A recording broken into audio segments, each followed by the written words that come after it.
already qualified 2 teams into the North American SCC here today. 2 more teams still yet to qualify. One of those 2 teams will be at the end of this best of 3. If you couldn't have guessed it, my name is Dolson, and as always, I can't do it alone, and I have to do it with Mifflin.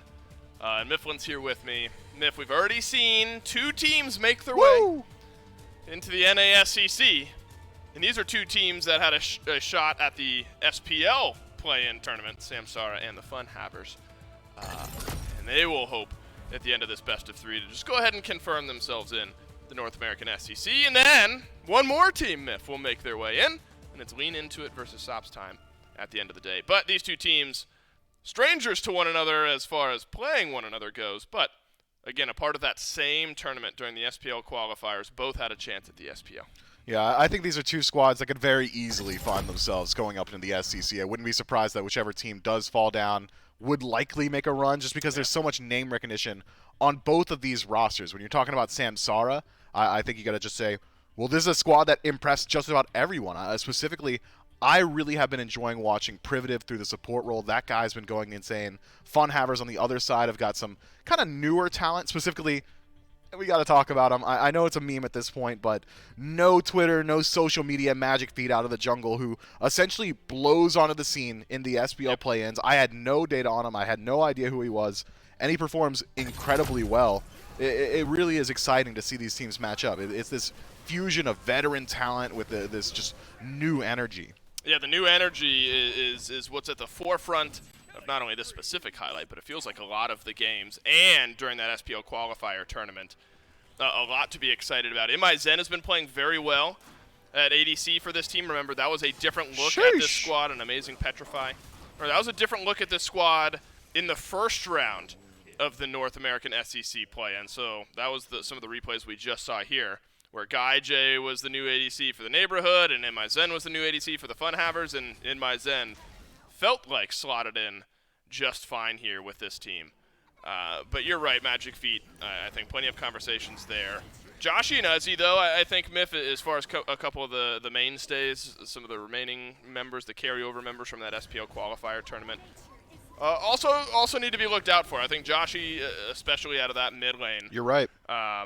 Has put together some really nice games here recently and should be something that SAMSARA is worried about.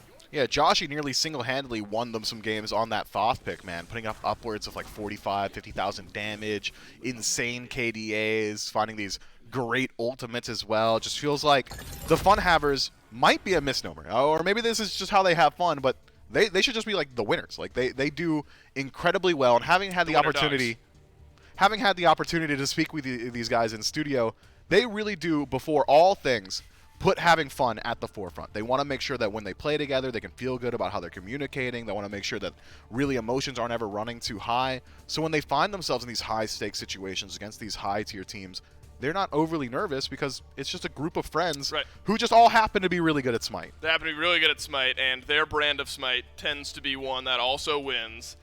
And so... Dogs. Yeah, you can't do it twice. If you didn't play ball, how many comes in threes? If you didn't play ball with my first one, Winter Dogs. There's the third one. SAMSARA, the opponents here for the FUNHAVERS, Miff.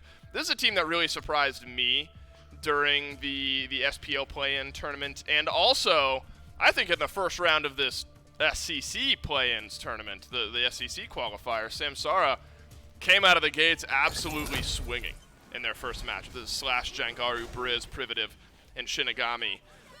The jungle matchup, if you started with Magic Feet, kind of this new talent coming into the FUNHAVERS roster, Jangaru, a little bit more storied, but still a cornerstone piece of this SAMSARA team. Yeah, Jangaru, I believe, has got his competitive start through the PlayStation 4. He was on that console league, was very dominant there, transitioned to PC very early on, and then has been making a name for himself in the ranked scene until now, where we get to see him competing for that level of SCC play. A guy you could certainly trust to perform at the level of this team. But I brought him up earlier. I'm going to circle back. I don't care that he's not on the screen right now.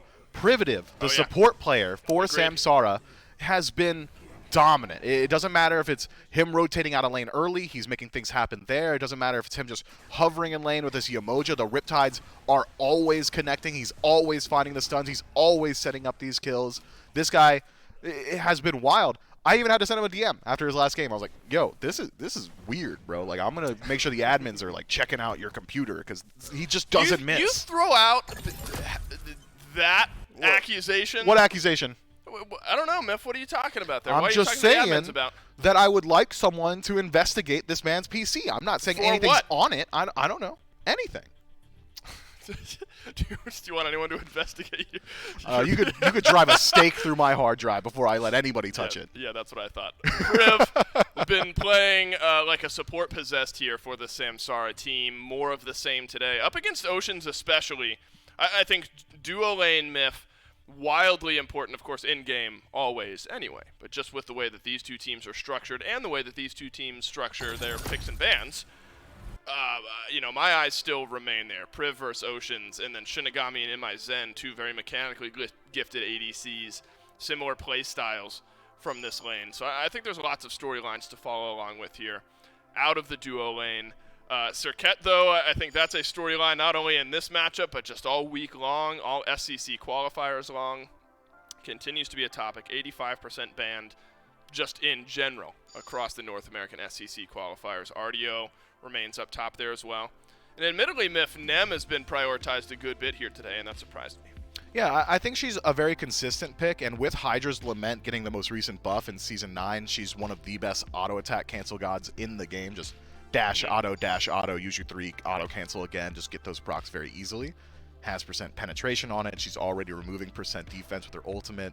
There's a pretty heavy emphasis on some of this tank meta as well, so all of that kind of adds up to a scene in which Nemesis is going to flourish. But Dave, before we jump even further into the analysis, I have to ask you a question, man.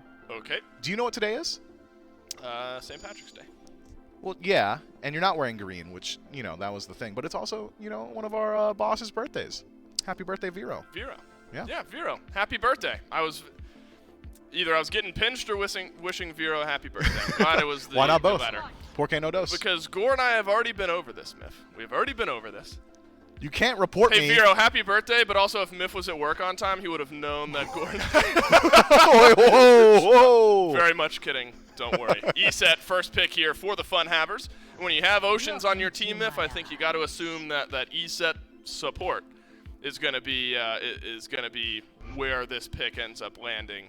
And it's such a unique style of play, and I don't think it's just a plug-and-play for any player in support, but I think Oceans has proven that it works in his hands. He loves the aggression that this god allows you. He loves the ability to just kind of walk in a lane, remove the other guy's ability to use abilities, and then simultaneously give his allies a little bit of that HP shield. I'm talking about Dispel Magic on that third ability. It's just, hey, I landed it, so we're probably going to win that little skirmish immediately afterward. And then it's the ability to transition it into objectives, man. Circle Protection is just such a good confirmation tool. If you drop it on Gold Fury, Pyromancer, I don't care. Yep. You're probably just winning that fight as long as you can get into that threshold. But because of how Oceans has continually itemized on this Eset pick, he puts that portion of Eset's kit on a timer. Once you get that Lono's mask, sure, your ability to fight around these objectives is still incredibly high, but confirmation kind of takes a nosedive. Yeah, still have it though, and now you're going to be able to pair it with not only Bologna's ult, but also the Gil Gold. So the circle area control in the team fights, and even just around maybe some individual picks, very strong for the FUNHAVERS up to this point. So what's the answer for Samsara? Well, right now it's Medusa and Bastet, Agni being hovered as well. And so really, Miff, it looks like Samsara here, as far as just straight up tier list goes, are going to get maybe the most coveted ADC at the moment. Izanami may be in that conversation. Bastet, as far as solo goes in the right hands, can be one of the most coveted solo laners.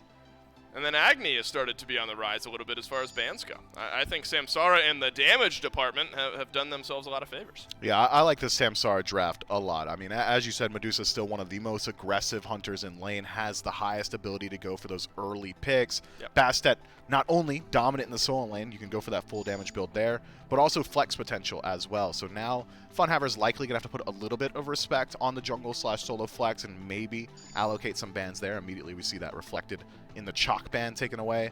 And then Agni has got a sneaky good matchup into a couple of these picks. If you're quick enough on the Noxious Fumes, you can kind of stop Dropkick on reaction from Gilgamesh. Similarly, you can stop the Wing Gust from Eset with Noxious Fumes as well, also from a distance. So pretty safe here against the dive, barring Bologna. Not much an Agni's going to do to stop Bologna for diving onto him. And FUNHAVERS are showing a bit of just how important Eset, Bologna, and Gilgar are to them and why they're so highly prioritized. And this is the team comp that the FUNHAVERS want, because if you look at the top bans against the FUNHAVERS throughout this tournament so far, Thoth has been banned 100% of the time. And that wasn't in the top 3 bans here for Samsara. Samsara able to ban out that Thoth, so 100% continues. Ooh. Take it away from Joshi, though, in the second wave of bans. Baba Yaga, 1 game played, Myth, at 100% win rate. These guys have fun, you know? What's more fun than Baba Yaga having, like, RNG? Well, you don't like the having fun joke. No, I love it. Okay, well then why would I stop? I loved it during the SPL qualifiers. You're saying you love it, but your eyes are saying you hate it. I loved it during the SPL qualifiers. I enjoyed it week 1 of the North American SEC. Okay. And now I'm tolerating it. So we're good. Right, comedy comes in 3s, 3 separate weeks, I guess, and this is the 3rd and final week, I think. Which means it should be at its peak right now, but you didn't laugh. Yeah, it's weird how that works. Unlucky for your joke. Amaterasu and Ganesh, the final 2 picks. I'm always a favorite to a Ganesh pick. Even more so of a favorite, though, when it's Priv playing this Ganesh. This is the style of pick that we have seen Priv play. And Myth, do you disagree? No, not at all. I actually really like watching Priv play. Oh, what is this attitude, man? Are you going to take this in a whole set? Like, is that the vibe we're bringing today? I am. I'm not a fan, man. All right, unlucky. Ganesh for Priv. I'm asking you to talk to me about Ganesh for Priv. Yeah, you would love that, wouldn't you? I would. Okay. So please do it. He's really good on this pick, Dave. Legitimately, it's a pick that we've seen him play a fair bit in the past. It's the I'm going to get aggressive. It's the I can lock you down. But even more so importantly, I think it's that ability to peel for this Agni. I was talking about it a little bit earlier. I mean, you're not really surviving a Bologna dive. Maybe you will with Dharmic Pillars. All right, Dharmic Pillars help you out. Samsara versus the FUNHAVERS. At the end of this best-of-3 set, one of the 2 will qualify to the North American SEC, and the other drops down to the losers bracket with a chance to make a run for the same prize. It is a Bologna versus Ama solo lane, Myth, and that's something I think we saw a lot of, maybe even last week. Haven't seen so much of it even today. The individual picks haven't quite been as prioritized as far as picks go. Bans have still been there for these 2. And you look at what competitive Smite players in general are prioritizing out of the solo lane. Ama and Bologna are near the top of that conversation. Yeah, I'm expecting that lane to stagnate a bit throughout the early. Around levels 1 through 4, Bologna should likely have the advantage. It is worth noting that Slash on the Amaterasu can stop the actual damage proc of Bludgeon, the giant hammer that Bologna has got for herself. But even just getting into that AoE auto attack stance means that Bologna will likely benefit from superior clear. She uses that Death Toll for sustain a little bit better. But there's going to be a shift up in that lane once we get to level 5, where Dazzling Offensive from Slash is just such a large, oppressive tool that it could likely force Uzi to play a lot more defensively in that lane. So I'm expecting FUNHAVERS to get aggressive right now.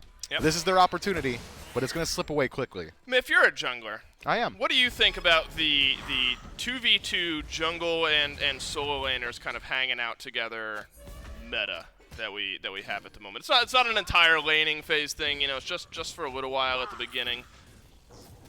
What's your take on the current state of the early jungle rotations? Last time we saw this exact style of start, the 2v2 in the solo lane, was Season 4. And that's also the season I won Worlds. So I'm pretty partial to that style of play. It's not often that junglers and solo laners are allowed to communicate that much. It's interesting and it's fun. And it also adds a little bit to the laning phase. Magic feed. Yeah, I'll grab first blood. Could be another onto Privative, though. Privative will end up walking away. So FUNHAVERS, we do see the meeting of the minds over in Right Myth, the 2v2. Haven't seen it result in many kills, but this time is different, and it's Magic Feet who grabs first blood. Slash still able to retain level equity with Uzi, but a nice extra infusion of gold here for the Gilg. Yeah, I mean that you don't fight Gilgamesh early. I mean that's pretty expected. Dropkick onto you is one of the largest early game CCs that you can get, or even just using it on the wave. Gonna have superior clear. Bastet, on the other hand, really only has damage at this portion of the game and not a whole lot of it. So no surprise that the FUNHAVERS get off to the faster start over there. And sure, Slash doesn't sacrifice a whole lot of farm because he's got teleport available, but being forced to use his teleport right there, also a massive loss. About a half level lead now for Uzi, but more importantly, Uzi can now go back to base and hit his power spike the very second that he gets it and just rotate back in immediately with teleport, whereas Slash, he's kind of just stuck with that level 2 tower shield. I also think Uzi's skin choice is fantastic going into this game. Big fan of that Bologna skin in particular. So winning the skin Who made battle, it? What? Who made it? What do you mean? Who made the skin? You said you're a big fan. Of who the made skin? It? What? Yeah, who made it? Like what artist at Yeah, hi-rez which Studios? artist at hi-rez Studios made that skin? I don't know. I'm sorry, whoever it was that made that skin. I'm a fan of it. And so reach out to me and let me know who you are so I can congratulate you and thank you personally. Over in the mid lane, though, Miff, one of my favorite picks in the Baba Yaga going up against the Agni. Haven't seen a lot of Baba. The double stacking meta is really where Baba Yaga sort of came back in to picks and bans a little bit last year. That hasn't been the meta at the moment, and it doesn't look like that's what Joshi is going to go for. Flat pen start with the magic focus. So maybe not worried quite as much about spooling up those stacks, but thinking Baba has some power elsewhere. Yeah, generally we see it's the early flat pen in that first slot, but doesn't generally go towards flat pen in second for Baba Yaga. Wouldn't be super surprised if maybe a Warlock Sash, or a Warlock Staff rather, gets picked up.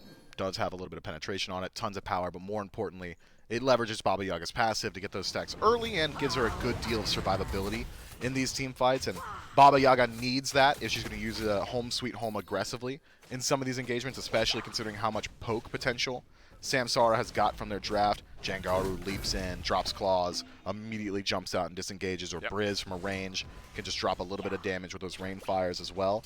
So keep your eyes on Joshi. Priv uses the Dharmic Pillars. Yeah, good for early damage, but Magic Feet on his way over to the left side of the map. And my Zen lose the trade. I don't even know if you call it that. I mean, health-wise, pretty similar. Both ultimates down by both the members of the duo lane. And Magic Feet was there just in case anything went any further. Admire the idea, though, from Priv. Let's see if we can combine Dharmic Pillars with that Petrify, get some big chunk damage going down on left. Nearly works out. Oceans has beads early on, loses out on that relic, so maybe the largest loss for the FUNHAVERS there. Whereas on the other end, Primitive and Shinigami get to hold on to their relics. So next time that engagement happens, it's going to be a little bit harder for Oceans to survive it. That said, Circle Protection, again, giving you so much damage mitigation and healing. Going to make him less likely to be the target of aggression. Oh, goodness. That is a lot of damage on a Jangaru. You're going to pull Uzi back just a little bit further. And this is just Uzi against Jangaru and Slash. There's no help on the right side of the map, but without having even gone back yet, Uzi feeling just fine trading into Jangaru at the moment. Slash still looking just fine as far as trading out on the right side of the map goes. Oceans begins the rotation out of lane. Looks like Priv will follow suit there as well. Neither of the mid laners have taken much pressure yet here, Miff.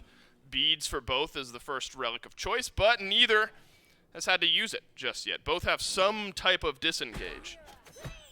And so I wonder if we do start to see some jungle pressure over there towards mid. Magic Feet spotted out, though, so you won't catch anyone off guard. Yeah, there is pressure in mid, but it's on to Oceans as Priv has got the lockdown and Briz has got the damage. SAMSARA, 6 minutes in, grabbed their first kill. Man, Oceans just cannot help himself. I'm not sure what he's doing on the tower line right there. I mean, nobody around to help him out. Doesn't have that beads available to him, and he's just standing alone. Says, you know what, they probably won't engage on me. I'm the support. No, it's still pretty easy to shut down an Eset this early on, especially considering only 6 stacks on that Thieves. There is no defense that's going to keep him alive as of now. You know, I'm glad that you brought up the mid laner matchup, though, Dave. You're welcome. Because it's interesting between Agni and Baba Yaga, or just anybody that has to lane against Baba Yaga. Correct me if I'm wrong. I believe Baba Yaga is the only god in the game that has got an ability that changes shape. It's the only one. Otherwise, every other god has got consistent targeters on the ground. Yeah, right. So that makes it a unique kind of mind game in the lane where is Briz supposed to stand? Generally, when you lane against a Ra, you say, okay, I'll stand just anywhere besides than in the wave. Or if you lane against a Poseidon, you say, all right, I just need to stay away from the circle around the center of the wave. Lane against Baba Yaga, you might have a giant oval coming at you. You might have a Y and L, and that makes it much easier for Joshi to apply his poke than a lot of other gods. You really do just say, man, he might just guess wrong and get hit. That's true. And when you're able to backload some of that damage as well, you stick the potion in the back pocket, and you're able to, you know, whatever shape you might get, potion, things like that, suddenly you're starting to add up the chunk damage in that lane. But again, doesn't look like the stacking, spooling start that we had seen from Baba Yaga for a little while last year. It's Spear of Deso, and then actually not even into another immediate flat penetration item. Looks like another Celestial Legion helm, as InMyZen has already got one, and then going into the flat pen after that. So the magic damage dealers, Myth, outside of Oceans, similar mindsets for the FUNHAVERS. Yeah, I think Celestial Legion Helm just makes sense. It's a phenomenal stat stick, but more importantly, it's going to deal with some of that poke from Jengaru. Oceans gets a double stun and then a double silence and is feeling just fine about it, but should be feeling anything but. Oceans takes a whole heap of damage. There's a circle of protection that sustains on the back, and I didn't even see that going on. Magic Feet. It's got big damage onto Shinigami. Samsara thought they had a re-engage, but that is not to be. Magic Feet walks in, all 3 kills on the jungler, killing spree for the guild. Maybe that's what Oceans was looking for earlier. He just says, hey, okay, I'll put myself out of position, and if I survive it, they're going to be out of position. It buys the time for Magic Feet to rotate his way back in. We'd already seen just about every single bit of damage that Samsara had in their kits expended, so then we see Joshi just walk up in Home Sweet Home, throw out some fire, and have nothing to worry about coming in his way. I am surprised to see this, though. The FUNHAVERS, they're grouped up. They're setting up an ambush. This could have likely just been a Gold Fury. I was going to say, I thought the FUNHAVERS were walking towards the Gold Fury, and I thought it was an afterthought. Instead, Briz has to use the beads, but will dash away just fine. Red buff does get invaded. And I don't think at this point you go back to the Gold Fury anyway. It looks like purple buff is then the next item on the menu. So looking for a pick, but you still do get both buffs. It's not a total loss for the FUNHAVERS, but admittedly I was caught off guard. It looked like immediately after that fight, FUNHAVERS were going straight to the Fury. Yeah, instead it's left back up, and Samsara might be able to go for a sneaky play. Again, Dharmic Pillar is stripping away that defense, very high damage. You have to play carefully on the map when Ganesh is available, and well, Privative has been hovering that side of the map pretty constantly. But the FUNHAVERS get some wins. Taking away the beads from Briz is massive. Now that Agony going to be a little bit less safe going forward. Magic Feet can have a much easier time diving these fights, or if Oceans connects the silence, the stun from Spirit Ball is essentially confirmed from the slow from Dispel Magic. So that's a small win. Getting timers on both buffs, that's a pretty decent win as well. I wouldn't say that the FUNHAVERS come up empty-handed. I'm just not sure if it was idyllic. All right, could have been maybe a little bit more. This already happened to Oceans once, but it's Oceans turning it around yet again. Dharmic Pillars from Priv, this time more of a separating ultimate than anything engaging. It's forced Magic Feet off to the right, is not allowed the full-on engage. So defensive use of that ultimate, Jengaru sends the Bastet ult out as well. Neither of the two connecting onto immediate targets, but still maybe doing their job. Low enough cooldown on the Dharmic Pillars that you're not super worried if you're Privative about dropping that one down. But playing with fire a bit here, Myth, is Oceans. We already saw that play didn't work out once in the mid lane for Oceans. Nearly a second time costed him his life. But you have to be happy about the response time of the FUNHAVERS here. The moment Oceans is a bit caught off guard, the rest of the team is rallying around mid. Yeah, and I think Oceans is actually kind of leveling around this style of play. InMyZen now on the chase. Shinigami already used the Lacerate. Zen a little bit faster, but I think it's going to be up to Magic Feet. Magic Feet is going to be in behind. There's going to be a Winds of Shamash. Where's the dive happening? Petrify connects on a Magic Feet. Big play from Shinigami. That was always the threat on Magic Feet. Without the beads, if Petrify connects, you're in some trouble. It looks like it just caught him by the side of his eye, and Shinigami turns that play around. There was still a decent amount of damage on the Medusa there as well, as there's a bit of an onslaught coming from Samsara. Now, what can Samsara do in response? That's a free pick. Magic Feet dead for 10 seconds, and he'd use the blink, so he doesn't have the greatest engage. Samsara, though, not willing to pull out that Gold Fury.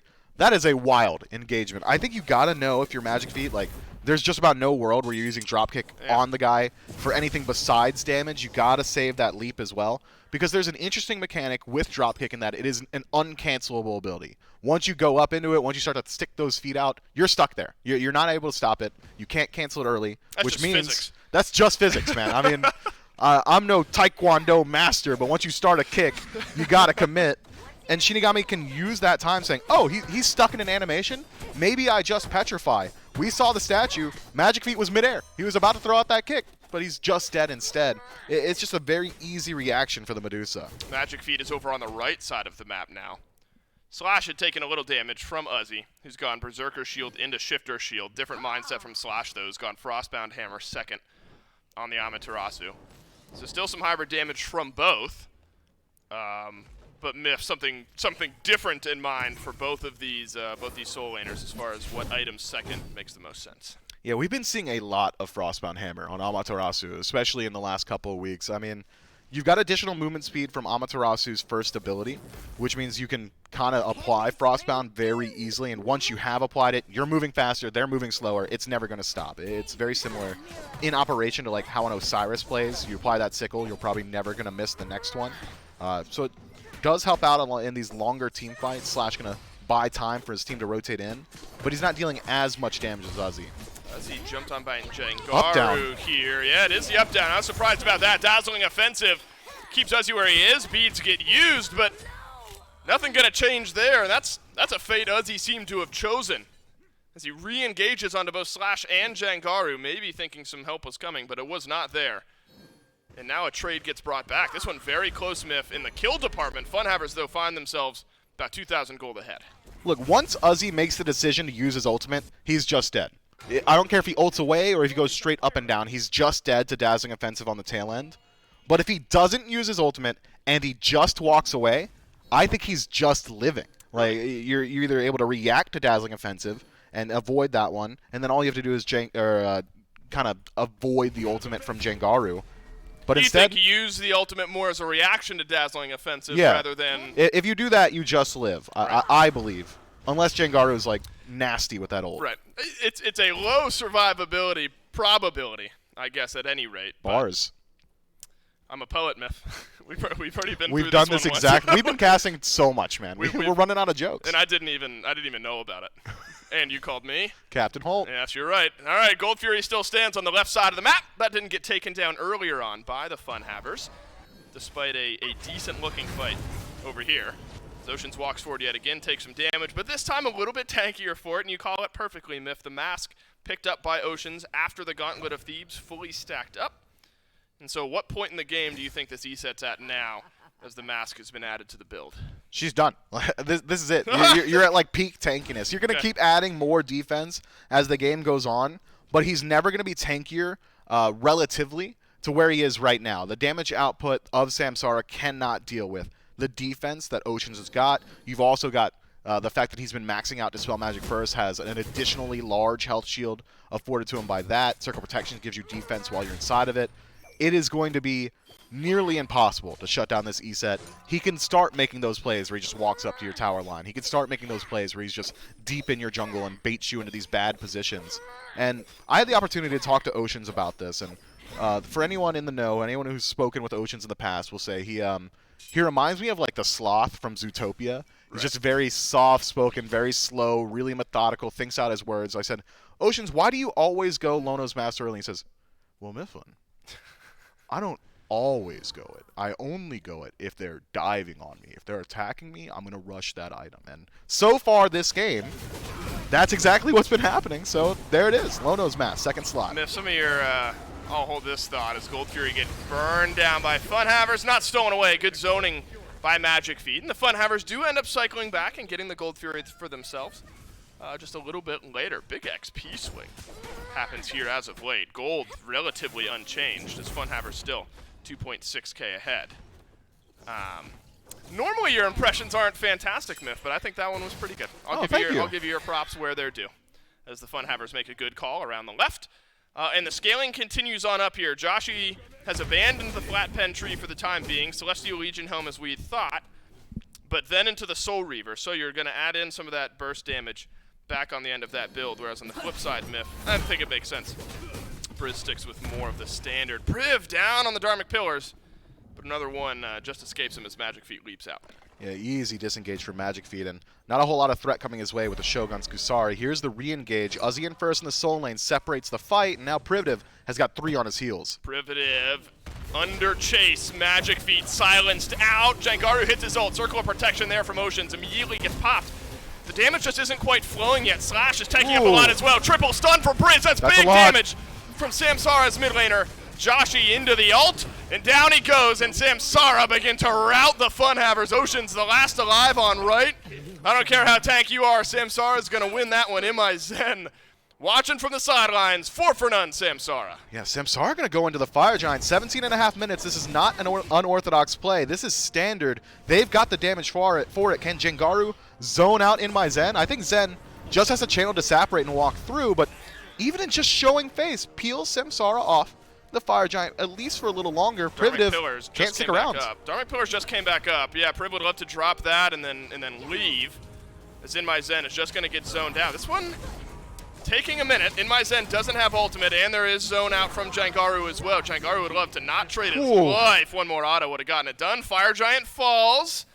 We're on a knife edge here, but Samsara get the 4 for none, and they get the Fire Giant, and that closes that gold gap right back up. All off of one overextension from the FUNHAVERS. It just felt like they were overconfident in their ability to dive based on the power spikes they had hit. Like Ocean says, guys, I am so tanky right now. We're just going to walk in. It's not going to be an issue. Doesn't matter if we're in the tier 1 tower. And that's just not the case. Circle protection gets dropped very early on in the engagement, gets instantly popped for the damage. Lono's Mask means you're not doing a whole lot of damage with it, so you're not benefiting from the additional defense. You're not benefiting from the burst heal for your team. And immediately once Circle Protections was dropped, Samsara says, oh, word, their team fight tool's down. Let's re-engage. Let's go back in. Slash dashes forward. Briz walks in with the phenomenal 3-man stun into what I believe was 2 bombs on 3 and then 1 bomb on 2. It's just that damage output was so fast, and the FUNHAVERS had already used so much on the chase that they had nothing left in the tank once Samsara had actually decided to dig in their heels and fight back. Now, the Fire Giant, the big difference maker, as far as golden experience goes, still a little bit there for the FUNHAVERS, but the momentum of this game has drastically shifted, and there's still 6 towers left. So, what Samsara are able to get off this early Fire Giant is going to set the stage for the next few minutes of this game, but with only 2.5 minutes left. A lot of that time already burnt off. FUNHAVERS strong enough still to delay things down. There's no Fury immediately available. There's a Pyromancer, and Samsara at least going to be able to grab that. We'll see what the next couple of minutes hold, Myth. I mean, getting the Fire Giant anyway is effectively a nice big gold swing. Uzi is now the target. Tier 1 tower on right is low as well. As Uzi will go up, down, the silence is through, and so there will be a kill to follow. Dazzling Offensive gets used by Slash. You'd love that for a team fight, but it's not there. Joshi uses the beads as Jangaru connects with an ultimate of his own as well. Now the pressure from Samsara funneling on right, but there's an answer from the FUNHAVERS pushing right down the mid lane. So far, the tower trades have been more effective for the FUNHAVERS, as Samsara, considering channeling their backs, paused it for a moment, and they will all end up going back. So a tier 2 tower gets dropped in mid for the FUNHAVERS, though you do lose your solo laner in trade. I think that's a trade you're willing to take, especially considering Uzi maintains his ultimate, still has teleport, taking down the tier 1 and tier 2 in mid, and forcing Samsara to stop their siege is massive for the FUNHAVERS, so long as they survive this. Magic Feet is stunned in place, uses the beads, Winds of Shamash used there as well. Now itemization drops the Suns on the back, but doesn't get much damage. But there is a lot of damage from Briz, as itemization dodges out a little bit thanks to the Aegis. Oceans whittled on down. Samsara rally again, this time on left, as Zen is stunned and taken down on the left side of the map. Uzi just being chunked on through, but Joshi's found good damage from range. But as he overextended, the last tick of the Dazzling Offensive, no good, as the Aegis prevents the damage. And so we're losing these kills here and there. It's a good swing for Samsara. Now the structures start to fall. Looks to me like the FUNHAVERS kind of lose the thread of what they were trying to do there. The entire plan should have been, let's get our priority targets out alive. But what happens? itemization walks up, trying to peel out for Oceans, peel out for Uzi. In My Zen's worth more than both of those guys. Oceans walks in very late on that engagement, gets himself caught out. Uzi TP's in after both targets had already fallen, In My Zen and Oceans. He trades his life.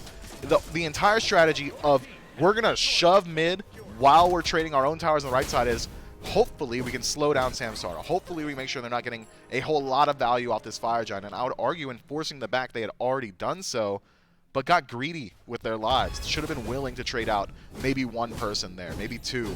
But that is a massive loss for the FUNHAVERS. And SAMSARA get to say, well, we don't have a lot of time left on Fire Giant. Actually wears off, but we don't need it to siege if nobody's alive to stop us. Right, it ended up actually, I mean, you know, the early couple of minutes at FG were a bit of a slow play. You know, you get one tower here, get a kill, you're a little worried, you have to lose a couple towers in the mid lane. Ends up being a big net win though on the regroup, knock down a couple towers on left, there's an exposed Phoenix on the left side of the map. And you grab the gold lead back for yourself where it hasn't been there despite all the kills being there in the first 20 minutes of this game. Fire Giant's about to respawn, and so the fight has been set up for by SAMSARA, and you're looking for these team fight ultimates that have been used for individual picks. I'm looking at Dharmic Pillars, Petrify, things like that, to start to connect.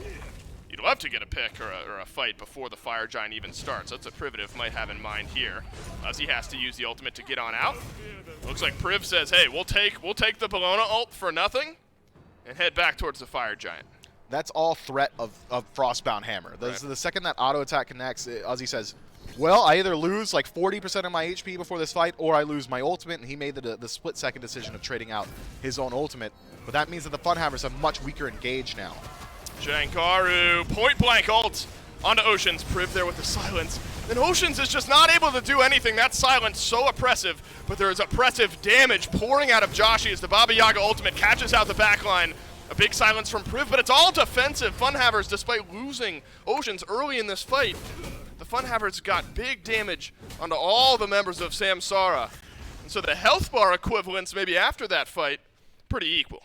They are, but map state and only one dying means that at the end of the day, SAMSARA does come out ahead. Oceans is just not playing with any regard for his own life. He does not care if he has to trade himself. Just walks in and says, look, if I could just drop my ultimate, I'll survive. But beads were still on 6 or so seconds of cooldown, and that silence from the Ohm stops everything. Magic feet. He's alone in the jungle, and that's where he'll die at the hands of Jankaru. Fire Giant is down to half HP in the meantime. Nobody from the FUNHAVERS able to get in range, and there's plenty of damage between Shinigami and Briz, and all 5 members of the SAMSARA get the Fire Giant around their waist. For the second time this game, and I believe the siege should go a little bit better this time as well. No longer 6 towers on the map, only 2 standing between SAMSARA and the exposed birds of the FUNHAVERS. The last 3-4 team fights have all gone the way of the Chaos team as well. But siege potential, not exactly the strongest point of this draft. It really is these fights in the jungles, these pick-style engagements that are going to favor SAMSARA. But playing with a lead like this, playing with Fire Giant on all 5 members, and playing with Magic Feet dead for 15 seconds, it might not matter what your draft was built for. You're strong now.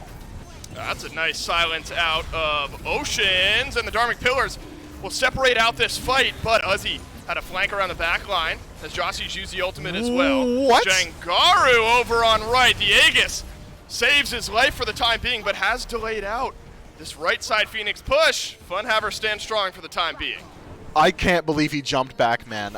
I started my what? That syllable got extended because my brain lagged. I just could not comprehend the leap back into the Phoenix. Maybe just trying to avoid that damage from home sweet home, but gotta think that walking away would have got you further into safety instead of going right back into the midst of the enemy team. But nothing ventured, nothing gained, and nothing lost here for SAMSARA. Jankaru only losing out on those relics, but gets to maintain his life. Right side Phoenix, though, does get to maintain its health bar. The FUNHAVERS, with phenomenal usage of Joshi and Ocean's ultimate, were able to kind of dissuade SAMSARA from sticking around, but still plenty of time on this Fire Giant siege, about 2 or so minutes. And, well, tier 2 tower mid should be a pretty easy target for the Chaos team to go ahead and group up on and see if maybe they can find a pick before they approach another bird. The Primal Fury up. I'd be hard pressed with FUNHAVERS in this state of the game, Nif, to extend to this side of the jungle over a Primal Fury, you would think. And now with the second Fire Giant around this 26-minute mark, the stage was set with Fire Giant number 1 by exposing this Phoenix. Can we actually put on the play and knock down the left side Phoenix with the second Fire Giant. You'd love to think so, and then maybe a third Fire Giant becomes easier if there are fire minions on the opposite side of the map. Instead, the last tower on the map, which is tier 2 in mid, starting to get looked at here. As SAMSARA wait for some of those actives to come back online. Jangaru missing Aegis and Beads, both of them effectively synced up in cooldown. Both the carries for FUNHAVERS have their defensive relics. So strength-wise in that department, feeling okay. But Briz has got that alternate timeline as well, Myth, and we hadn't seen much of that ever over the last season or two.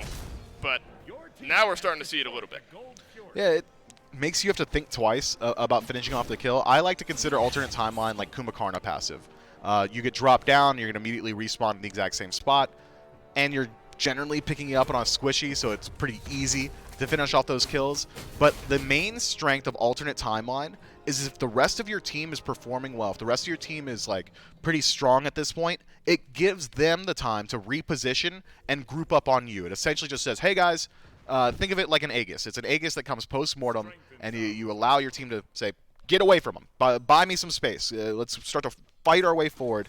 And if they are capable of doing so, Briz will survive post-mortem in some of these engagements. But that's easier said than it's done, and one stray ability on this Agni with the amount of HP you respawn with alternate timeline, will likely finish him off. Yeah, Briz in a really strong spot here. Jangaru as well, full build. Magic Feet, bit more hybrid down the stretch here on this Gilgamesh. As another, you know, I think Myth, I won't say confidence completely shaken by SAMSARA, but now with back-to-back Fire Giants, FUNHAVERS have shown that they're not far enough behind in this game to not put up a good defense around one of these Phoenixes.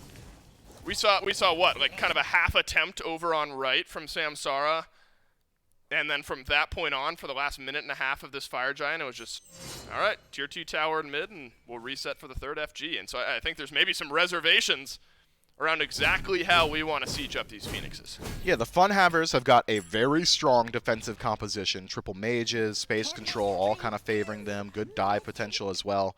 And it's something I brought up a little bit earlier. SAMSARA's siege potential, not exactly great. If they're not getting a pick immediately off of Dazzling Offensive, if they're not getting a pick from the Dharmic Pillars, they don't have much left that creates space to allow Shinigami to work his way in towards that Phoenix, to deal that structure damage that they need. That said, have SAMSARA played a little bit more passively than I would have liked? I would say so, yes. Sure. I mean, they're going for these neutral objectives when they've got massive advantage, 10,000-ish gold, Fire Giant on 5. But play to your strengths, and that's exactly what they're doing. Uzi, again, this has been a story for SAMSARA, where Uzi has been the target on the right side of the map as the Fire Giant is respawning, and that's given SAMSARA the objective relatively for free. And the exact same thing happens again, where Uzi is now dead for 50 seconds. There is a teleport if somehow this gets delayed out that long. But SAMSARA found the pick they're looking for, and they get Uzi off the map.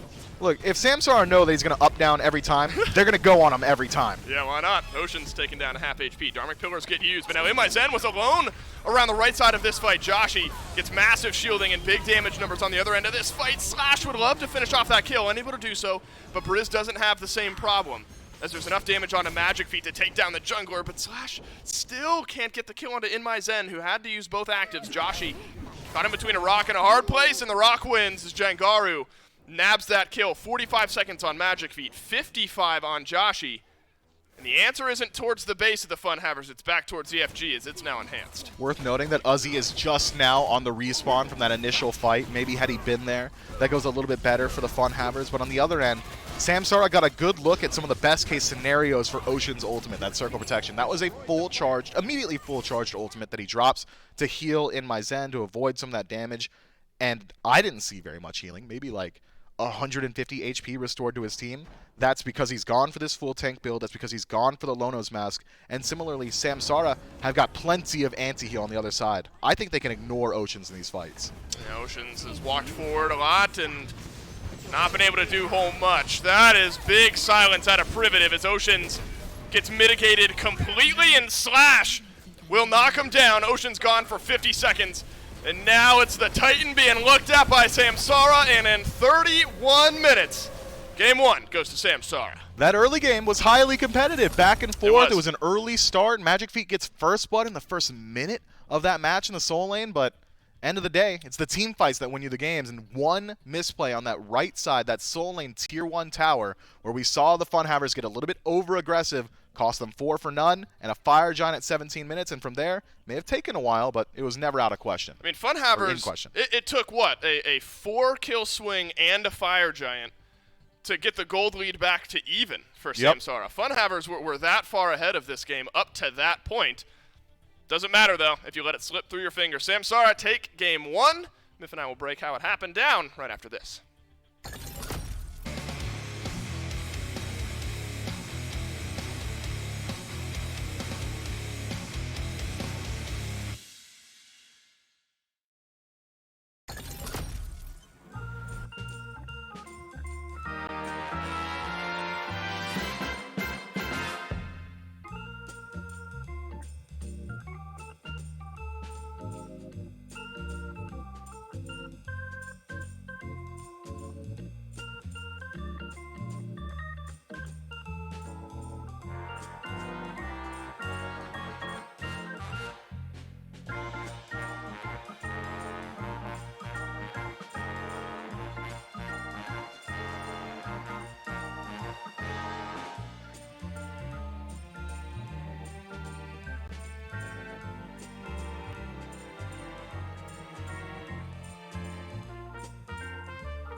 If you tuned out at like 15 minutes of game number 1, you're wondering what happened here. FUNHAVERS start off this game wonderfully. You get a couple kills in the back pocket.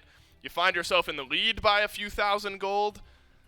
Yeah, everything goes the exact opposite way. A bit after that, some good team fighting and taking advantage of good moments from SAMSARA end up giving game number 1 and 1 game away now. Our SAMSARA from qualifying to the North American SEC. Miff, this is a game where I think both teams are able to walk away with an aspect of the game. An aspect of the game. The way I emphasized it sound weird. An aspect of the game that they're happy with. Yes. But only SAMSARA are the ones walking away happy with kind of how things flipped around. Yeah, and it's never a great feeling to lose a game like how the FUNHAVERS did, right? You've got complete control throughout the early, everything's working out, neutral objectives kind of falling on you. But one team fight at around that 17-minute mark really shifts up the entirety of the match. Yeah, and this is where you're at 17 minutes and you're getting a tier 1 tower dive here. Jangaru forced to use a lot. Beads at the beginning of this fight back beneath the tier 1 tower. But it's Briz who rotates in, has a massive stun, and big damage numbers come out. And then the Dominoes Myth just end up falling there on the back end. Oceans finally gets whittled down, but maybe just a bit of an overextension. Yeah, this is a team fight again. If you go all the way back to the beginning of it, it was the FUNHAVERS chasing SAMSARA throughout the entirety of the map. You had that huge stun right there as well, but everything that the FUNHAVERS had done up until the very beginning of this clip was expending their resources slowly, and by the time they had finally closed gap, who is it that's first gone on in the fight? It's the Soul Laner. It's Slash. You can't kill Slash instantly. You'll kill him eventually, especially with the lead that they were playing with, but sinking so many of their cooldowns into that guy, grouping up so aggressively on this Soul Laner, 3-stacking yourselves, giving that triple bomb over, just makes it nearly impossible to take the team fight after that. We're going to see a lot of this, I'm thinking, in the replay reel, by the way. Uzi refused to use that ultimate except for straight up and then right back down. Right, this Amaterasu Slash was just a thorn in the side of FUNHAVERS throughout this entire game. I mean, there were moments where it looked like some of the dazzling offensive weren't going to get ridiculous value, but the eyes turned away from the fight because of where Slash was. Opened up the door for Jangaru to start to rotate in, for Briz to get some good damage numbers confirmed. And so I think those three really stand out here, Miff, and another good example of a Bastet game from Jangaru. Yeah, I think I was maybe harshing on Jangaru a little too much. Just that one play on that Phoenix, man, just really had me scratching my head, but otherwise, phenomenal game. The ultimates the ultimates were finding their homes. Again, I wasn't rolling my eyes at you there, Dave. It was just Uzi going up, down yet again, and then immediately dying afterward. But you're right to say that the carries, the backliners of SAMSARA really go unchecked a lot in this game. And it really was, post 17 minutes, the FUNHAVERS weren't allowed to be the initiators. And once that happened, their draft really started to fall off. Magic feet. The final one to fall down in that highlight reel at the hands of Briz, who had 3-1 and 10.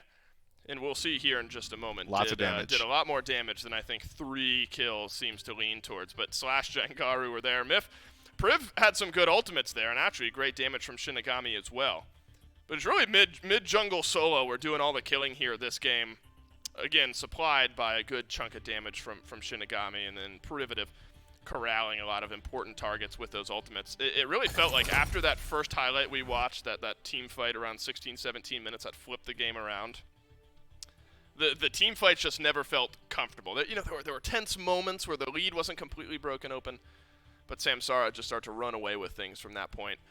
But this has the makings, Miff, of something that could be a little bit more extended, because that's not a game where it looks like one team is just completely outclassed. You know, FUNHAVERS have this control, and it ends up just being one mistake. So game 2 and game 2 picks and bans is where FUNHAVERS are going to have to turn things around, and it starts right now. And the FUNHAVERS will be in that first pick slot. It's always hard to say, though, but after a game like that, if you're the FUNHAVERS, is there something you feel like you have to take away from SAMSARA, or do you, or you're a team, maybe you're feeling like there was this one fumble and otherwise our composition was fine? I mean, both can be true. Both can be true. Both can be true, because the FUNHAVERS dominated the first 15 minutes of this game. It was a massive lead, a 4-for-0 rather, into a Fire Giant, still about 1,000 gold down after that team fight, right, for SAMSARA. So you know that the FUNHAVERS can feel confident in what they had drafted themselves. They can feel confident in their execution on field, barring exactly one team fight. But that's not to say that we didn't see some stuff from SAMSARA that should probably be limited. Do you want to let Bastet through again? Generally a god that has just seen blanket bans in not just competitive Smite, but the ranked scene, the amateur scene, the pro scene as well. Sure. Or, you know, if you're in first pick, take it for yourself. I'm going to say that still counts as a ban. I wasn't looking at my screen, so I was too busy looking at you. It does. You're looking at me? Of course. Trying to find the green that you're not wearing. It's in my eyes, Smith. That doesn't count. It's mixed with some of the blue. Stop. I'm blushing. Bastet at around a 90% pick ban rate has over an 80% win rate. And that's not on like 2 games. That's through 11 games. Bastet has an 80% win rate. So SAMSARA already fighting against history here in game number 2. Medusa and Amaterasu, though, a couple of picks that in history can answer back against this Bastet as well. So we have not seen, at least in game 1, we haven't seen a complete outclassing as far as picks and bans go, Myth.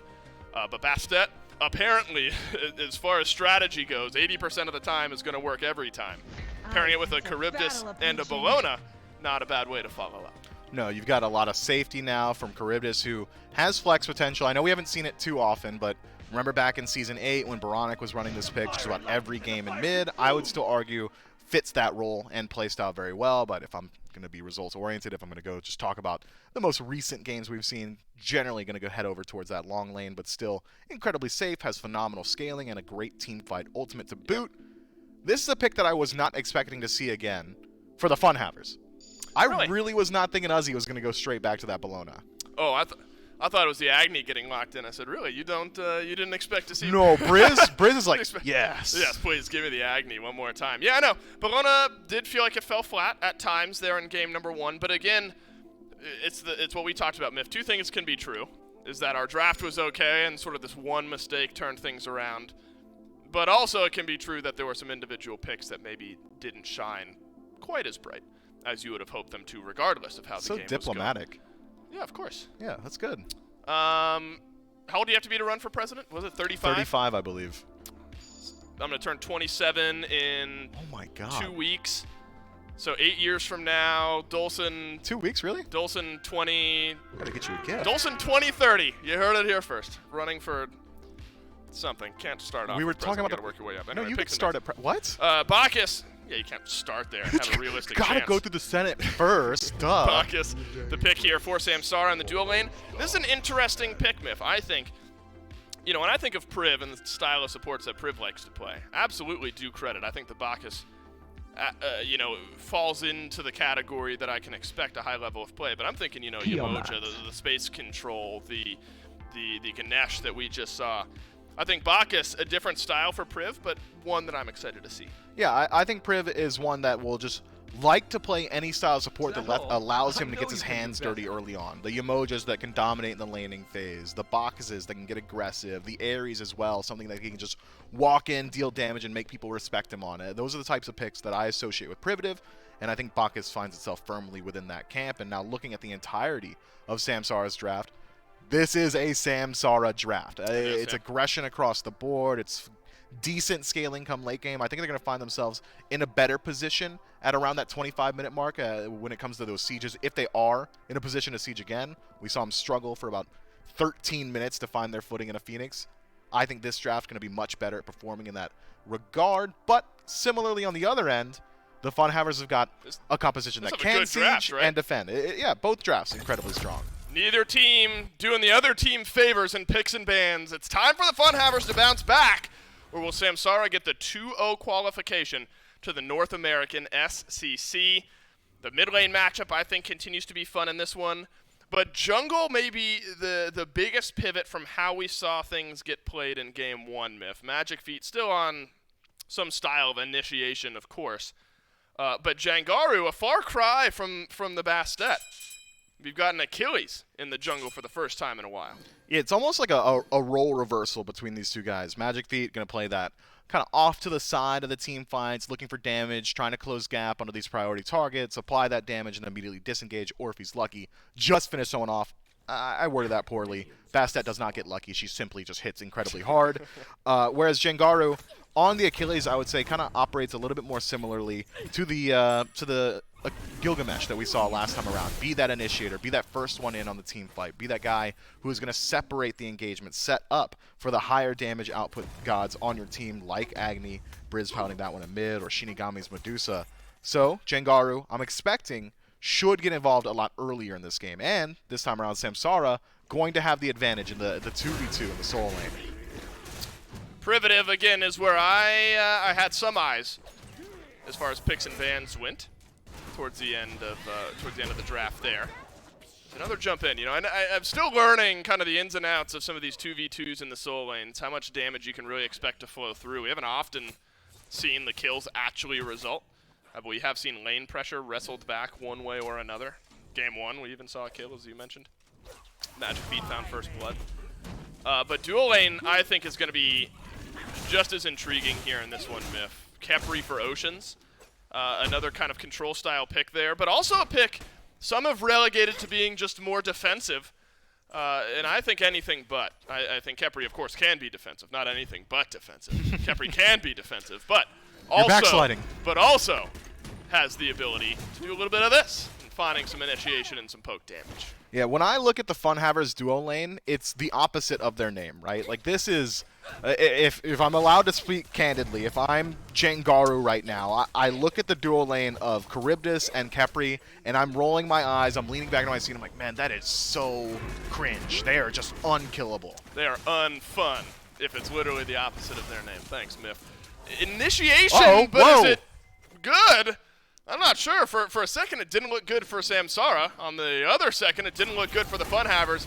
Which jungler can make the impact? Oh, it's a double stun, and it's a big one, and we have traded out 1 for 1. Both junglers have rotated over towards left, but it's Shinigami who finds a kill on SAMSARA's side, and Magic Feet for FUNHAVERS again with an early kill here in Game 2. Look, man, those kills were pretty quick, back-to-back, but I believe it was SAMSARA. Credit for the first blood there. Briz on red. Magic Feet here, though, as well. No dash. More Bastet to get off to a better start. Double knockup from Joshi. Double cone damage, but there's a nice knockup. In return, Magic Feet will not finish off either of the kills. Instead, Magic Feet will die. Shinigami has another kill. And so Medusa returns from the dead and gets a kill gifted over. Man, Briz just gets to walk away from that engagement. Great response time from SAMSARA to rotate in there and make sure that Joshi and Magic Feet don't get away with that over-aggression. And that's a tough one. You've already kind of lost out on a small skirmish in the duo lane. You stick around, you try and make something happen on the map, and this Bastet is just not allowed to play that level of aggression at this portion of the game. Doesn't have the ability to finish off these kills at level 4. She needs to get some of that scaling available. She needs to finish off these items before we see Magic Feet go for that same style play. It seems like he's still in the Gilgamesh mindset of, I'm the biggest, baddest guy on the map right now. I'm super strong. Simply not the case. Maybe it will be in about 10 to 15 minutes. It's got to be Bacchus right now, right? No, maybe Achilles. Yeah, probably Achilles. Achilles, the biggest, baddest guy on the map. Or Uzi, if he's not up-downing. Right, Bologna, minus the up-downs. Right now, it feels like Uzi with the way that this lane is going as far as poke. As Uzi has gained control over the Amaterasu. Another look at Ama versus Bologna. Remember, this is a matchup FUNHAVERS chose to take yet again, despite it not working out in game number 1. Uzi feeling like there's more to be had out of that Bologna matchup on the right. So, outside of some ganks from Jangaru in game 1, maybe Uzi has the ability to turn things around. Also saw moments with both supports, though, Myth. Mainly Oceans on the Eset in game 1 around the mid lane, where some early skirmishes maybe caught Oceans off guard, handed some kills, some pressure over to SAMSARA. The Khepri, though, changes everything. I mean, if you get caught out in that way, you don't want to have to use it, but Scarab's Blessing can help mitigate some of that. It can, and if your support is struggling with his positioning at times, Scarab's Blessing going to help you out a lot in that regard. Not saying that's what happened with Oceans, but I'm not saying that was what happened in the early game with Oceans last time around. Both can be true, yeah, right? Both. Multiple things can be true at all times, and this is one of those situations. Jangaru hovering nearby, trying to keep up that pressure that we saw in the duo lane just a moment ago. Purple buff spawning shortly, but I'm not sure if they've got the timer on it. I'm keeping my eyes on Magic Feet, whether or not he's going to try and match that rotation instead. He's just in the soul lane. Oh my god. I think he's dead. Oceans just doesn't win that. Yeah, Scarab's Blessing, Myth, you get that at level 5. And Oceans just hit level, like, post-mortem hits level 5. There's no Scarab's Blessing available. Walked up level 4 into a level 6 full crusher Shinigami with, at the time, 2 kills. So I'm not saying Ocean's overextended. Maybe what happens is Joshi overextend, though. SAMSARA says yes.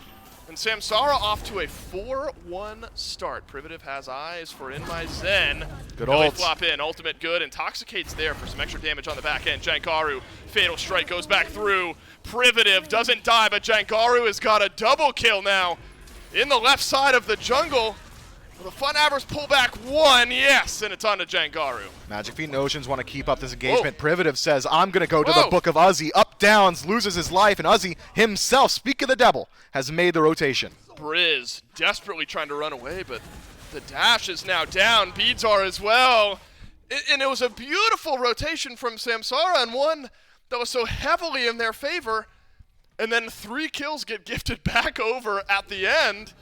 In the FUNHAVERS, they were down like 4-1, 5-1, and suddenly we're right back to even. And the point I was going to make right before that skirmish was that SAMSARA, despite being 4-1 in the slash line, was only up like 400 gold. Now down a couple hundred. Ocean's Belchstat this time does have Scarab's Blessing. Shinigami does have Petrify. But there's also a Hunter and In My Zen just right around the corner here. So it would have been difficult to find that kill in a clean manner. So on one side, Myth, you have Jangaru, who's 2-1-2. Great start out of the jungle now after that fight. Magic Feet also able to return some kills to 3-1. So both junglers feel even, at least as far as the kills go.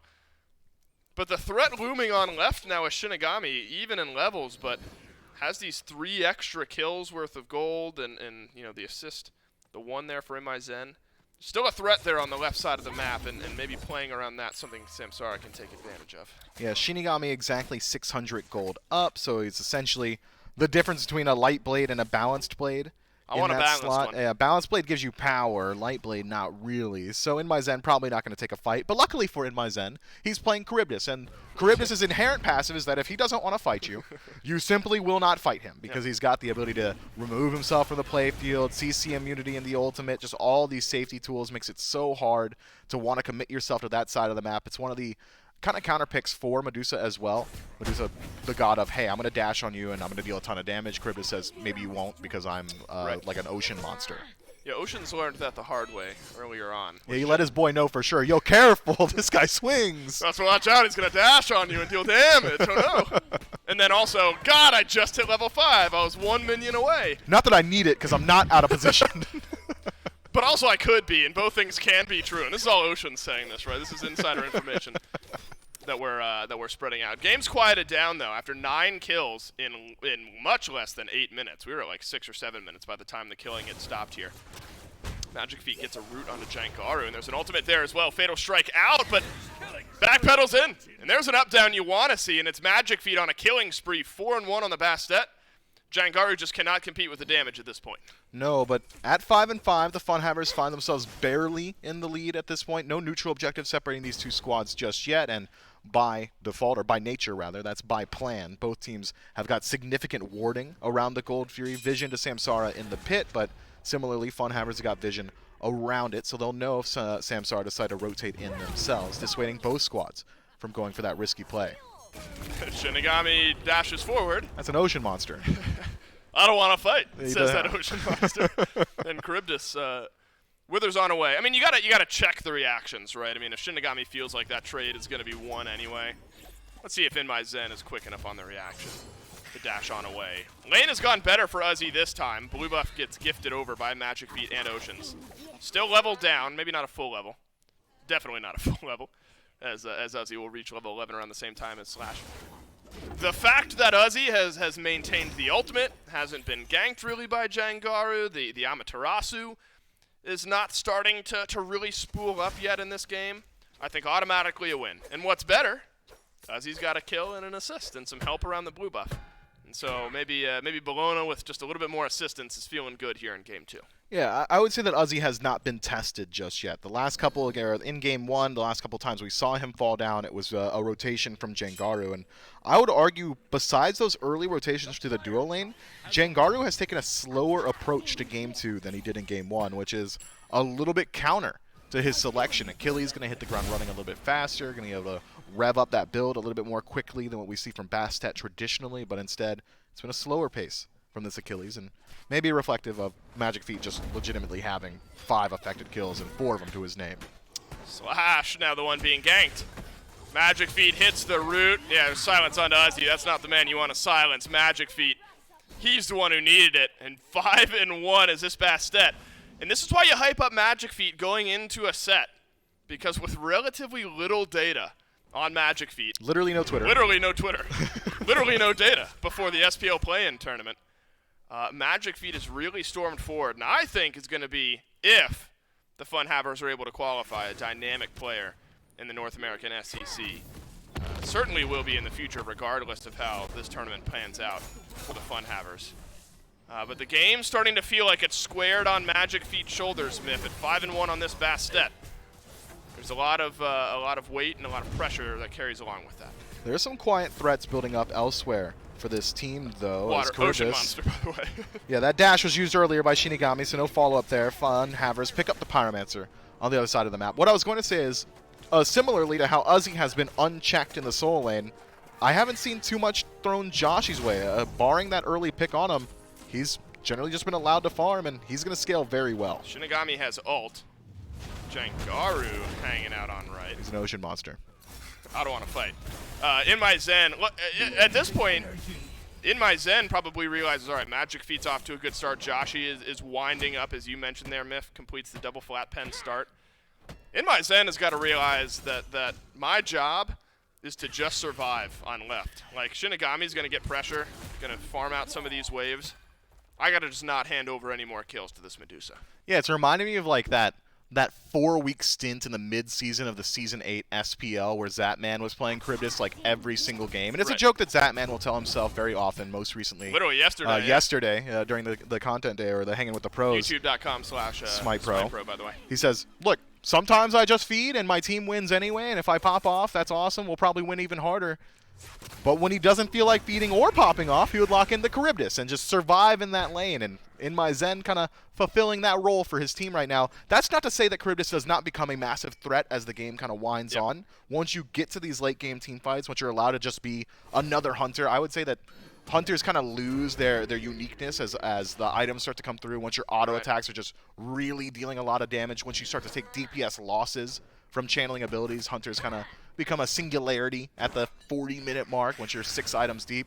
That means that Charybdis, very safe at this portion of the game, will eventually just be a 6 items deep hunter. I do want to give a peek behind the curtains. One of my favorite things is how the Leviathans have started to talk smack to one another. Oh, nice. You know what I mean? Like, I can't believe I got that. I mean, I was going to use a different word, I'm sure, but talk smack was perfect. You know, like in a constructive, like family style of way. Yeah. And so when Zatman's like, yeah, sometimes I feed, hearing Yarkor like very quietly go like, sometimes. It's like my favorite thing in the entire world. Like Yark, you assume it's just this quiet, patient guy, but like had no problem. Apparently a massive ego, if I'm to believe what Zatman's got to say. All right, we can't start spreading this now. They were in yesterday and we were able to joke about it. Yarkor does not. No, Zatman literally corrected it. Does not have a massive ego. Yark does not. Yeah, you're right. They agreed that it was Panatom actually that has the ego. Right, and I'm sure that was serious. Right. They seemed serious. Everybody looked scared when Panatom got angry. I don't know. The highlights, the memoirs you did, and all the post-game shots of Panatom like standing up and losing his mind. That was a lot of fun. Again, youtube.com/Smite Pro if you want to watch all of our content from yesterday. Smite VOD will be where this one is. If you're watching this one back at a later date, where were you live? Because this one's a whole lot of fun to watch. SAMSARA off to the Game 1 win. And now the FUNHAVERS have pulled things back to interesting in Game 2. 2,500 gold ahead. 2,000 experience ahead, though, as well. A lot of it resting with Magic Feet from early in this game. A lot of that experience with Magic Feet. A lot of the gold with Magic Feet. And it just feels like the Achilles jungle has not been able to keep pace with the 80-something% win rate Bastet. Luckily for Achilles, though, Jangaru has got a good matchup into the Scarab's Blessing. That Execute just going to be able to ignore that ability if he's able to kind of apply it properly in some of these team fights. And despite playing at a deficit holistically as a team, it's SAMSARA on the Gold Fury first. Gold Fury down to half HP. Oceans is close by. SAMSARA drop the Fury. And Oceans has taken near no damage. Now there's a little bit flowing through on the back end, but Oceans has bought plenty of time. Uzi has done the same. Look at the health bar on the Bologna just now beneath half HP. The up-down is good maybe this time, though, Mifflin. Scarab's Blessing, it won't help you here. Uzi executed by Jangaru. You need Magic Feet to find that opening. It just hasn't been there quite yet. Oceans finally drops down. All the time in the world was there for the carries of the FUNHAVERS, but they were just not able to fill that gap. Uzi can't help himself, man. He just gotta go straight up and right back down. Gold Fury Magic Feet pulled out. SAMSARA destroys the Gold Fury, but Magic Feet sees an opening. It's a 3 versus 5, but the health bars tell you something different. itemization makes it a 3 versus 4. Magic Feet considering a jump over the wall. Can itemization and Joshy force these backs to be in an awkward spot? Magic Feet needs to time this with the rest of his team. Takes a couple of auto attacks, but the Phoenix is a safe haven. And a 1-for-none swing. SAMSARA are able or 1-for-1 swing rather. Both soul laners die, and SAMSARA are able to get the Gold Fury. FUNHAVERS just getting a little bit over-aggressive on the map, trying to zone out around that Gold Fury. And it's SAMSARA from behind who pulled the objective, forced the fight, disengage. Generally in that situation, we'll see the team that's able to reestablish that defensive positioning around the objective to either pull the objective if they're confident enough to walk into a fight and either force the enemy team that had reset, SAMSARA in this situation, to walk themselves back into the Gold Fury and have to fight into the team with a lead. But instead, FUNHAVERS kind of skip a step and say, all right, well, we got him off the Gold Fury. Let's go kill him now and then go back to the Gold. And that's not as easy to perform on. SAMSARA able to turn around that engagement, fall back, pick up the objective, and then immediately disengage, closing up that gold gap pretty significantly. Not to say that the gold gap was massive beforehand. I believe, what was it, like 2,500, favoring the FUNHAVERS, now down just to about 2K. Experience goes unchanged as well, but the map state favoring the Chaos team as they can do exactly this. Pyromancer pulled out. Pyromancer's down to half. Magic Feet is here. Magic Feet was unable to get heavily involved in the start of the previous fight. You need more from your 5-1 Bastet to start things off. Uzzy goes up, down, but it's onto a good target. Onto Briz, who's got to run away from the rest of this fight. Joshi is in the Scarab's blessing as Briz lets out a death cry, and it's the last channel of that ultimate. FUNHAVERS find their opening pick, and it's a great target. Mid laner for SAMSARA goes down. Uzzy and Magic Feet seeing if maybe they can keep up this aggression instead. I'd like to see the FUNHAVERS just go ahead and back up towards that neutral objective, and that seems to be the case here. And itemization makes the rotation, says, hey guys, I think we can do it, and Pyromancer now pulled out. If the FUNHAVERS have got vision on Shinigami on the other side, if he walks over a ward or shows himself on the wave, the FUNHAVERS could potentially move in towards the Fire Giant proper here. Medusa will be showing himself very shortly in the duo lane, but FUNHAVERS have already kind of spread to the winds, not really essentially grouped up around the fire, so maybe that opportunity lost out a bit here. FUNHAVERS, though, got to be happy with how the last couple engagements have gone because that gold lead has ballooned. Do you think, all right, I'll bring back the joke. Do you think the FUNHAVERS are having fun right now? Because I'll admit, this is one of the first sets I've watched of the FUNHAVERS where I've been stressed watching it. It feels like one way or another.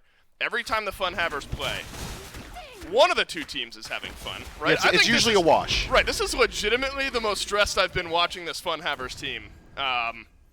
Maybe that's still fun for them, though. It's chaotic for us as casters and as viewers, but maybe there's some fun in the stress and in the knife's edge nature of this game. Another game where the FUNHAVERS can control their destiny and bring us to a game 3 to avoid being knocked down to the loser's bracket.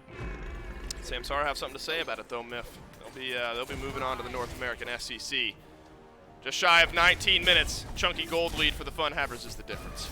And we're 19 minutes in, which is around the time we see Fire Giants start to get pulled out. So I'm keeping my eyes on both of these hunters, Shinigami and itemization. Whichever team has the hunter leave that lane first is going to be the one more confident in their ability to go towards the largest neutral objective on the map. And taking a peek at the entirety of the map state for both of these teams, lots of towers still standing. About 4 towers left for SAMSARA, or on SAMSARA's side of the map, rather, that FUNHAVERS could be able to clear out with that Fire Giant. 6 towers that SAMSARA should be able to clear out with Fire Giant equally on the other side. So that's all gold caches to be collected. That's all free once you pick up that first fire, because neither team, I think, going to be very willing to dig in their heels to defend on a tier 2. Surely Shinigami knows that in my sense there was a ward near that choke point in the jungle. Not sure Shinigami knows that Magic Feet is here, though. Petrify used for the CC immunity, and it's teleport getting channeled by Slash. Can you get the kill? Before that, Ocean says yes, and it's from range. The bullet of Big Gun Kepri puts down Shinigami. Magic Feet and itemization both down to half HP. Dazzling offensive finds no stuns, but the damage is done, and the Medusa's off the map. Slash still trying to get aggressive here. Can he connect with Joshi? It's a blink in from Primitive, but the Leap is immune. Oh no, the slight body block kept me interested on what would happen to Joshi there, but the minion will fall. And look at this from Uzzy. Does not match teleport Smith. And just keeps up the pressure, realizing that the FUNHAVERS are just fine on left. Uzzy will grab some global gold and open up a right side Phoenix. Yeah, Uzzy's like, we already won that team fight. They don't need me. It's just a disengage. I can't go up down if no one's here. Yeah, nobody's gonna. He might just up down for fun because he'll live this time because nobody's Poor Uzzy, around. just catching strays. Well, he's just got it. He's having a much better game, Miff. Look, I'm just saying there's an X-axis, all right, and you can use it. That's all I'm trying to get across. No. I'm going on someone's dome, and it's when they're already underneath my feet. FUNHAVERS are having fun. I'll answer my own question as the gold lead has ballooned on up. And this is the style of game, Myth, where think to game one where we're looking at like 16 minutes. There's that one team fight. Yeah, no, so long ago. There's like that 16, 17-minute team fight where that's where the game flipped. Yeah, this one was close. This one was back and forth. We had a lot of skirmishes. There was not, in my mind, one massive moment where things just changed. It feels like the map play, though, in the farm has really widened up this gold lead over the last couple of minutes. Yeah, to contextualize the first 10 minutes of this game, it was SAMSARA who had a significant kill lead, right? It was 5-1, I believe, at the first 10 minutes. But despite having that massive lead in kills, gold was remained largely even until one skirmish where the FUNHAVERS come out ahead. I believe it was a 3-for-1 trade where they completely close up that gold gap and instead give themselves a pretty significant experience lead. And then from there, the FUNHAVERS' death of 1,000 cuts on a SAMSARA have been taking away mid camps. They've been taking away buffs here and there. Neutral objectives largely been going their way as well. And that's kind of added up. It's culminated at this point, 22 minutes in, where we are looking at a massive lead, experience and gold now for the FUNHAVERS at that portion of the game where Fire Giant becomes very appetizing for both squads. All right, Uzzy, this is the first time Uzzy's been in lane with two people on his own. Game one saw that a lot. Not much of it here in game two. The Bologna has largely been left alone to itemize. Getting closer to full build, similar build to game one. Uzzy, something very similar in his build there as well. Both mid laners hitting those power spikes, Myth, but Joshy's just got the full ob shard right now. I mean, if a fight happens, that's something Briz just can't quite match.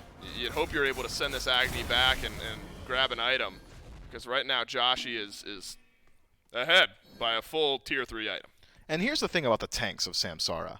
They're not super tanky. You've got a Bulwark of Hope on Jengaru. That's going to be largely mitigated by the Obsidian Shard. Privative has gone towards the Bulwark. Similarly on the other side, Spirit Robe also giving over a little bit of magic defense, but you've already got the flat pen. You've got the percent pen. Joshy can essentially just win a fight against tanks in the backline, which is going to allow the FUNHAVERS to either choose to dive themselves and play aggressively and trust that Joshy can survive that dive on his own, or they can leave Oceans back there with them. Scarab's Blessing going to bring another layer of entropy to some of these fights for SAMSARA. I think the FUNHAVERS are in a very, very good position now in which the threat that they are able to generate is just much higher. Fire Giant being whittled on down now by the FUNHAVERS. This is the moment for SAMSARA. Can you make a play happen around the FG, or are we headed to a game 3 here at some point? Uzzy sends his ultimate back towards the Fire Giant. Still down, but it gets reset by the FUNHAVERS. They're looking for the fight instead. Frenzy gets used. Briz dashes out. Uzzy and Oceans both take the stun. But now there's a Frenzy returning on the other side. In my Zen. Starting to get the kills rolling. Shinigami sends a good Petrify FUNHAVERS way right in the choke point here in the jungle. Massively effective, but the Charybdis, after a quiet laning phase, roars back in this team fight, grabs a double kill, and it's all down to Jengaru and Shinigami. They're still healthy, but no ultimates available. No way they're willing to step up here. 5 members strong of the FUNHAVERS, and I mean strong. Their HP bars have gone nearly untouched, unless your name is Oceans, and he's got death immunity built into the kit, so I'm sure he's not too concerned going forward from here. Fire Giant, the largest neutral objective, over to the FUNHAVERS. They've already got the experience. They've got the gold. And now they've got the HP 5 and additional power to shut down some of these structures. And they've got the time to play with as well. 20 seconds left on Slash and 30 seconds left on Briz. I can't argue with this decision from the FUNHAVERS. Walk into the Phoenix. Run it down. Up, down from Uzzy. This one could be effective as far as getting the Phoenix taken down, and it sure is. Right side Phoenix. To be continued. Do we know if it goes down or not? Dude, play the riff, the to be continued guitar riff. Oh, what is it? Oh my God, I don't know it well enough to just rattle it off on the top. Me either. But like it goes black and white, and there's like the arrow down in the bottom right hand corner of the screen. All anime fans angry. Yeah, sorry about it. But to be continued. Will the right side Phoenix die? Find out next time after this pause in game number 2. It will go down. FUNHAVERS is one auto attack away from dying. FUNHAVERS Myth are now back in control. It already went down. Yep. You're right. It was one auto attack. Can't believe the editors just took that scene out of the show. It's unbelievable. This is an awkward spot for SAMSARA. You got to be careful not to overextend after the fight has already happened. Your team's a bit spread out here on the map. If an individual pick falls, suddenly the FUNHAVERS are roaring into your base and ending the game. But a Fire Giant immediately into a right side Phoenix. fantastic way for the FUNHAVERS to start off their FG play.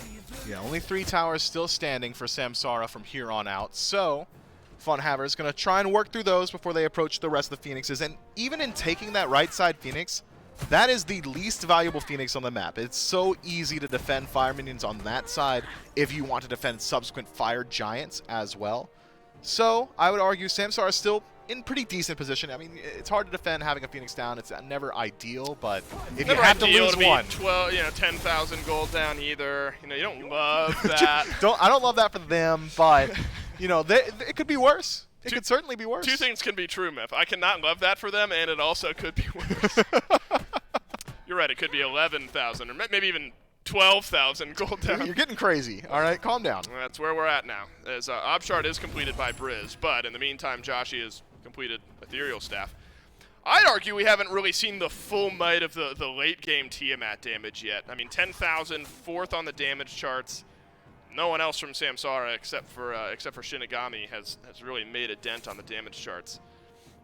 Saw a little bit from itemization in that last fight, but it feels like a matter of time when there's a Tiamat in the game and full build is there, that Joshi in this type of position can just end the game. Yeah, just give him a second. He's cooking something up, all right? That E-Staff's going to find some value. Maybe we see Joshi get a little bit more aggressive, too. Like, that's additional survivability. It's not just power that he picks up with E-Staff, so maybe he can start using that quadrupedal stance essentially as another initiator, and instead of kind of playing that style we were talking about a moment ago where he's just sort of survivable in his own back line, he could just join the front line of his team. So I'm keeping my eyes on him, how he addresses the rest of this match. Still have an entire minute left on this Fire Giant power play, and the FUNHAVERS, they've already worked their way into both Phoenixes. Uzzy and Magic Feet. They're just doing it. They're going to deal all the damage to the mid lane Phoenix. Magic Feet silenced. That kind of counter dive from Slash, effective there at Magic Feet. Now if there's going to be a fight, the Bastet isn't going to be full HP. Either is Oceans, though. Execute in.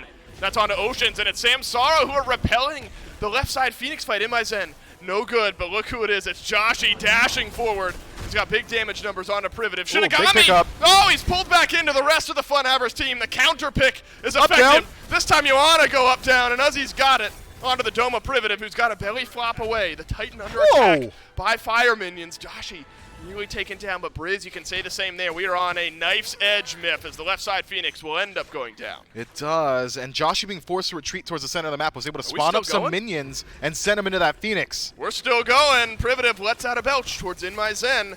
You need your ADC on the map, and only one team has that luxury.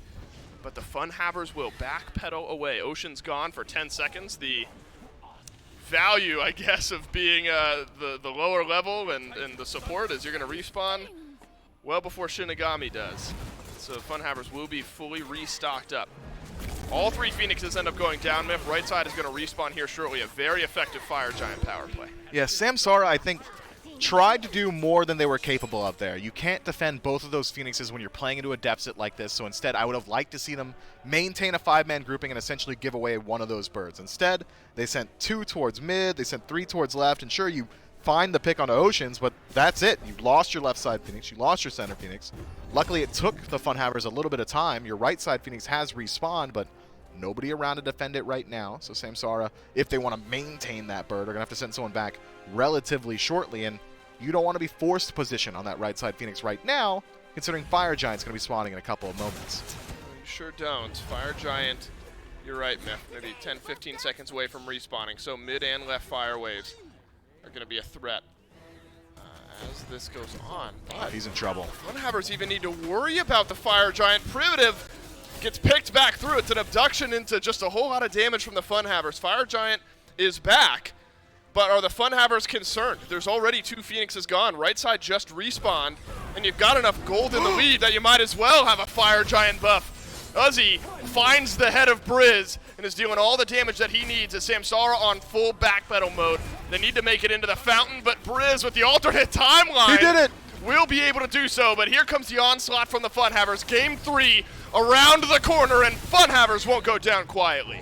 Look, I'm not going to say it's a correlation here, but that is the first ultimate all set we've seen from Uzzy in which the X-axis came into play, and it was immediately followed up by a victory. I'm not saying it's because of using the X-axis, but I am saying that it happened just back to back. So, you know, evaluate that yourself. Two things chat. can be true at the same time. You can have just won the game and also used your ultimate with the X-axis involved, Smith. Those two things are allowed to be the case. It is allowed to be the case as well that we are going to a Game 3. FUNHAVERS bounce back. Game 3 coming up next.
We are all tied up here going into our first game number 3 of the day. And I would say our most impactful, our most important game number 3 all tournament long here. As the FUNHAVERS and SAMSARA head to a game number 3. The winner of this one moves on to the North American SCC. The loser drops down into the loser's bracket, still with a chance to match that accomplishment. But as the FUNHAVERS who bounce back and got Cousin Mo momentum on their side after game number 2. And Myth, this is another game that extends to like that 30-minute mark. It's competitive up to a point, and then the goal just kind of starts to spool up for the FUNHAVERS, and SAMSARA couldn't really do much after that. Yeah, I feel like I'm noticing a common thread on what that point is, that inflection point where the game starts to feel like it's a little bit more so in control of the other side, and I think we're going to get a good look at it. Fire Giant. Yeah, Eset started off a lot of the fights with his ultimate throughout this game, and I wondered if right here, this choke point turnaround, I believe Shinigami sends, big Petrify right on back. And it looks like this is where SAMSARA are going to fight back in, but look at itemization health bar, Myth. He is untouched throughout this fight. And so while there's early damage from SAMSARA, none of the kills get finished off. Uzi finds the re-engage, and another example of a 3 for none. Yeah, In My Zen was just the looming threat in this team fight. It felt like once Magic Feet leaped in, SAMSARA put the horse blinders on, says it has to be Magic Feet, we have to finish him off, and very nearly were able to do so. He's dropped down to sub 100 HP, does survive at the end of it, and then In My Zen takes dazzling offensive, and that's it for the rest of the team fight, while simultaneously putting out a whole lot of damage with his buddy Joshi. I talked a lot throughout this game, If that Magic Feet was carrying a lot of the weight of this game, because for the longest time, Magic Feet had 90% of the kills that the FUNHAVERS had on their roster. And Magic Feet made good use of them at points. There were fights where the Eset kind of awkwardly had to initiate, and then fights like this, where Shinigami just gets pulled back in, and effectively the game gets ended. And so I think the Magic Feet that we thought was maybe missing in game number 1, not that he had a bad game by any means, it was a very competitive jungle matchup in game 1, was the Magic Feet from SPL Qualifiers. Yeah, the Magic Feet that goes 7-1-4. The Magic Feet that blows you out throughout the early of the game, man. This is just a very dominant performance from Bastet. It's to be expected when you get off to as quick a start as he did. I believe it was 4-1 at around the 10-minute mark, playing with about a level, maybe 2-level lead over his opposition.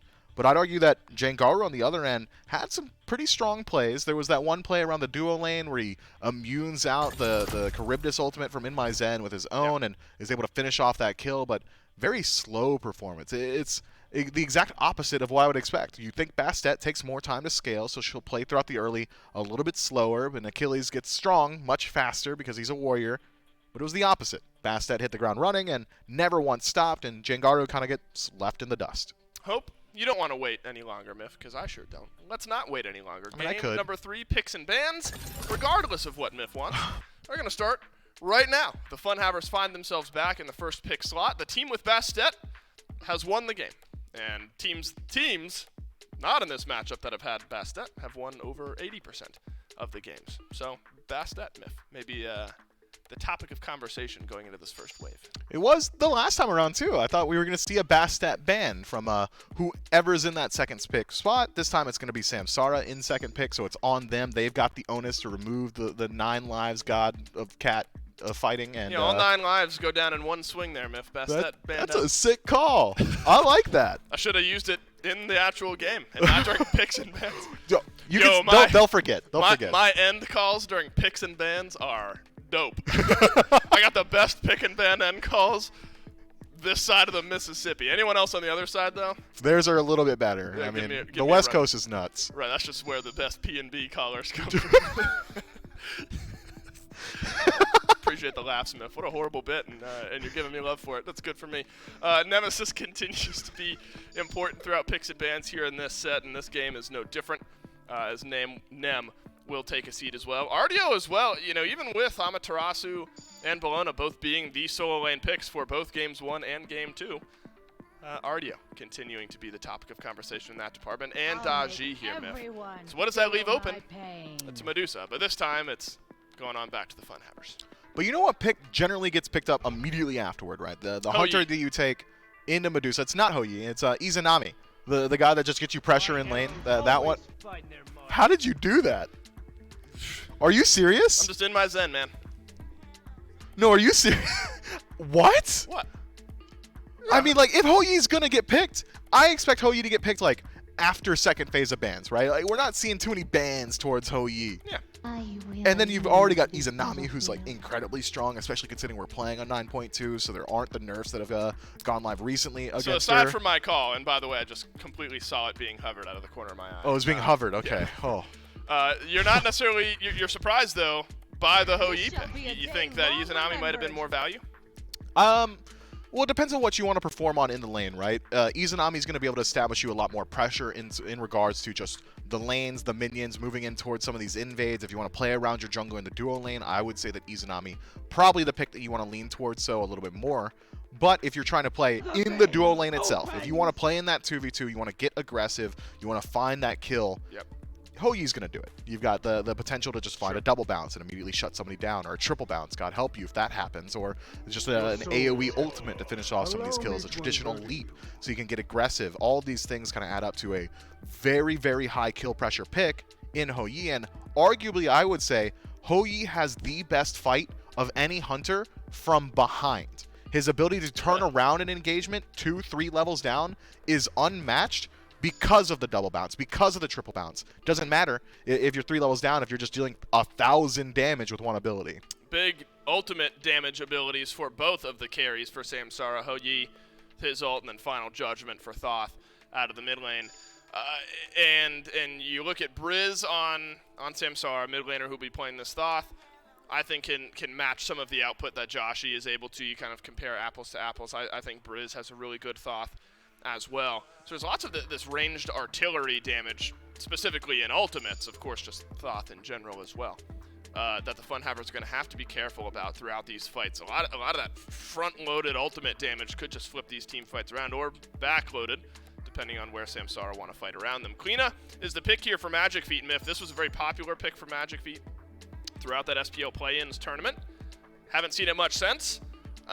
But I think with that data that we had from SPL play-ins, Magic Feet deserves a bit of a shout-out on the pick. It's going to help you out a lot around these objectives, the ability to burn them out. Medusa, similarly, going to burn Gold Furies very quickly, so once you get Kleena and Medusa together around that duo lane, especially considering you're probably expecting Medusa to have the pressure there, early neutral objectives probably favoring the FUNHAVERS, even Bologna to a certain extent, and with the propensity of Ozzy to just go straight up and then immediately back down, giving your team that aura of additional power thanks to that Eagles rally.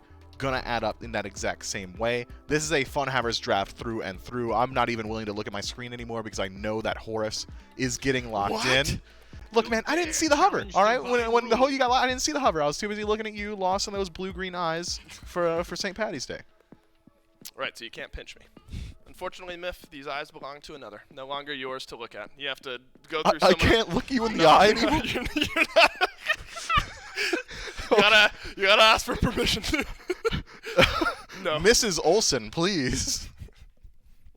A little bit to go before we get there, Myth, but close enough. I was talking about your mom, but that's fine. She would say yes. Samsara ends up finalizing their draft with the Eset here, but there's already a Khepri on the team, Myth. So are we going Eset jungle? Because there's already a Thoth on Samsara, Myth. Is this the Sino style pick without a Sino on the roster? Well, I have to say it because it is a possibility. Eset in solo has potential, could happen, decent matchup in a Bologna. But yeah, you're probably right. It is likely Eset in the jungle. No shot you are hinting Eset solo. What do you mean? It's happened. It's a thing. It happens. Didn't happen this time. Now with an Amaterasu on the team there, Myth. We're going to get another look at Bologna versus Amaterasu. Jangaru on Eset jungle. So this is not a winner-take-all game in the sense that winner goes on, loser goes home. But in a I'd love to just go ahead and qualify to the SEC now and not have to worry about it later kind of game. That sounds good. Jangaru is going to pick the Eset jungle. I like Eset end statement. Now add jungle.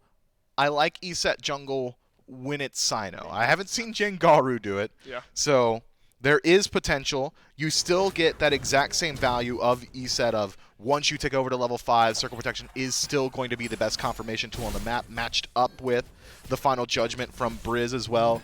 Probably going to have, bar none, the best confirmation in Smite with these two abilities stacked up on top of each other. Not much the FUNHAVERS can do if Samsara is establishing defensive positioning around these easier neutral objectives, Gold Fury, Pyromancer. That said, FUNHAVERS have got superior burn capacity. They've got the ability to walk up to an objective and just get rid of it much faster than what we can see from Samsara. So I think this is going to be a game that is decided by who establishes pressure first. Whoever does so will likely be able to hold on to it. Yeah, I was curious as to how solo lane would look as far as establishing early pressure, but FUNHAVERS obviously a little bit more. Privative dashed on. Level 2 reached first by the FUNHAVERS, but Privative will walk on out just fine. You got some sustain on the Khepri, so you're going to have to burn through some of those pots.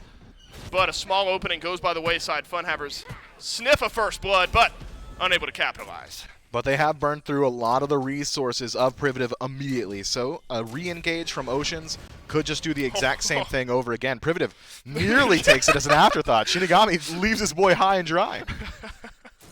I was very nervous that Dashin was going to actually end up connecting onto Priv, but surely Shinigami knew the range just wasn't that far. Yeah, no. So up and over. And no way an ADC's taking that for the support, right? Like, no shot. No way. Privative had beads anyway, has beads anyway. So it's Blink for Oceans, a little bit more aggressive in the relic choice. Privative, a little bit more defensive. I think a nice change of pace, though, is this game Priv, though it's not Oceans who's on the Khepri. There were moments where the Khepri res were countered out by that Achilles ult in game number 2. That's not something Priv has to be wildly concerned with here in game 3. So I think there's going to be some maybe increased value out of a Khepri in a game like this. But I'm curious, though, Miff, you sort of mentioned whoever's establishing that pressure early might not choose to let it go. You know, I look towards Briz, I look towards Joshi, both, of course, starting off with beads here. And maybe which one starts to feel a little bit more susceptible to some early pressure. I would argue it's probably Joshi, just because Briz can stand essentially on his own tower line and clear out some of these waves. But speaking of pressure, do you expect to see mid-pressure, though? Not particularly. If anything, it's going to be a poke war that likely favors the Thoth. Purple buff is invaded and taken away. FUNHAVERS credit for this one. Keep your eyes, for my money, on the junglers. I think it's really up to Magic Feet and Jengaru to be the pace setters, to find that aggression, to be the ones to get that ball rolling. If it's not going to be them, I think we've had our eyes on the guys that can do it. Oceans and In My Zen with this very aggressive kill lane between Horus and Medusa have similarly got the capacity, the capability rather, to make some of that pressure ring through. But you said it already, Primitive, very defensive and nearly happens again. Wow. Surely one of these connects, right? That's exactly what Oceans is looking for. Shinigami to get out and Priv to just take the stun. Third time's a charm, right? It's been a desk segment and a cast of threes for both you and I. Game 3. Game 3. Jokes and threes. Third month of the year. Third month of the year. The dash in on the third attempt is going to be there from Oceans. But, again, beats there for Priv.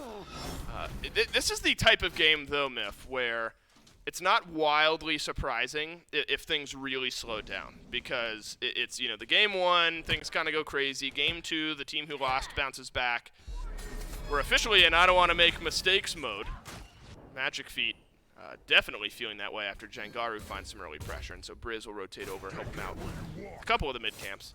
But it would be no surprise if things do start to halt up a little bit. Both teams not wanting to make the fatal mistake early. No, this is a very high-stakes game in that whoever wins here does get to step up to the SCC, gets to maintain that spot for the rest of the year. Whoever loses has to continue playing forward in this tournament, has to earn that spot a little bit later on, and does lose that opportunity for that second chance, right? Once you're in that loser's bracket, every single loss means more and more. Both of these teams have been so evenly matched up until this point in the set, or even up to this point and going forward as well. So I think you're right to say that this is a game that could likely go pretty slow, but we are approaching some significant power spikes. You've got the Divine Ruin finished up for Joshi, some ultimates now available. Oceans takes over to level 5, should be able to close gap and start to look for some of these dives a little bit more consistently. Ultimates available to Magic Feet in the jungle. Once he heads back, going to either finish up a penetration item, or maybe more likely that Jotun's Wrath, so he can continually use these abilities. And all of this is going to add up to a scenario where maybe it's not kills, but objectives start to be something you can start looking towards as well. Absolutely. Circle protection there for Jengaru. That's an important ultimate as far as objective secure goes. And objective contestation really can repel the FUNHAVERS as well from starting up objectives if Jengaru is anywhere close by. And so you keep your eyes on the junglers early on in this game, as Jengaru and Magic Feet haven't quite made their way into either of these lanes. Celestial Legion Helm started up. That's something we saw on Eset support anyway. It's going to be the first item picked up. At this point, I think we're officially out of the realm of being surprised by Celestial Legion Helm. It's just sort of in the meta for a couple of these picks. Difference, though, in both the support itemization, as Sovereignty's the early pickup here for Privative. Maybe sensing that a lot of the onslaught of damage that could happen early would be from some physical damage that doesn't want his team to deal with. No, not at this point. And, you know, you're still, I say it every time, you're not sacrificing a lot of power. It's still true. You're not taking a lot of damage whatsoever here. So, I think it's just fine. I mean, you're going to be able to get a little bit more aggressive. Speaking of aggression, Ocean's up into the air and lands near a red buff, but not near the enemies. Just testing the waters, seeing if potentially there was an opportunity to get aggressive. And, well, there was not just yet. But games like this that are going slow, it's more so about the macro. It's more so about that ability to just farm the map, and it's been slow. It's been But FUNHAVERS quiet. are doing it better, Myth. Look, they're 2,000 gold ahead, and You're literally stealing my thunder, man. Oh, I thought you were drowning out there. I thought you were slowing down. Go ahead. It's been slow. It's been slow, and it's about the macro, and the FUNHAVERS got it. 2,000 golden lead. Hey, that's technically my job. I'm the one who's supposed to be doing that anyway. Yeah, but you weren't, so I did. Because I was asking you about something totally different.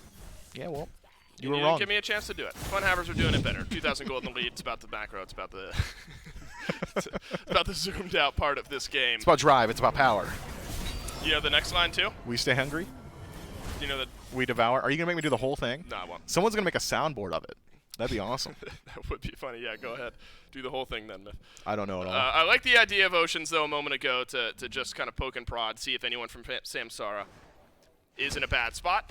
Nobody was home, though, as everyone has positioned themselves properly.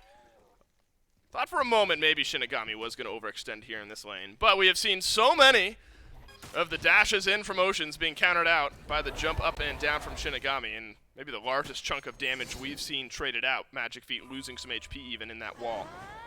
And the cleanup is just going to head on back to farming as well.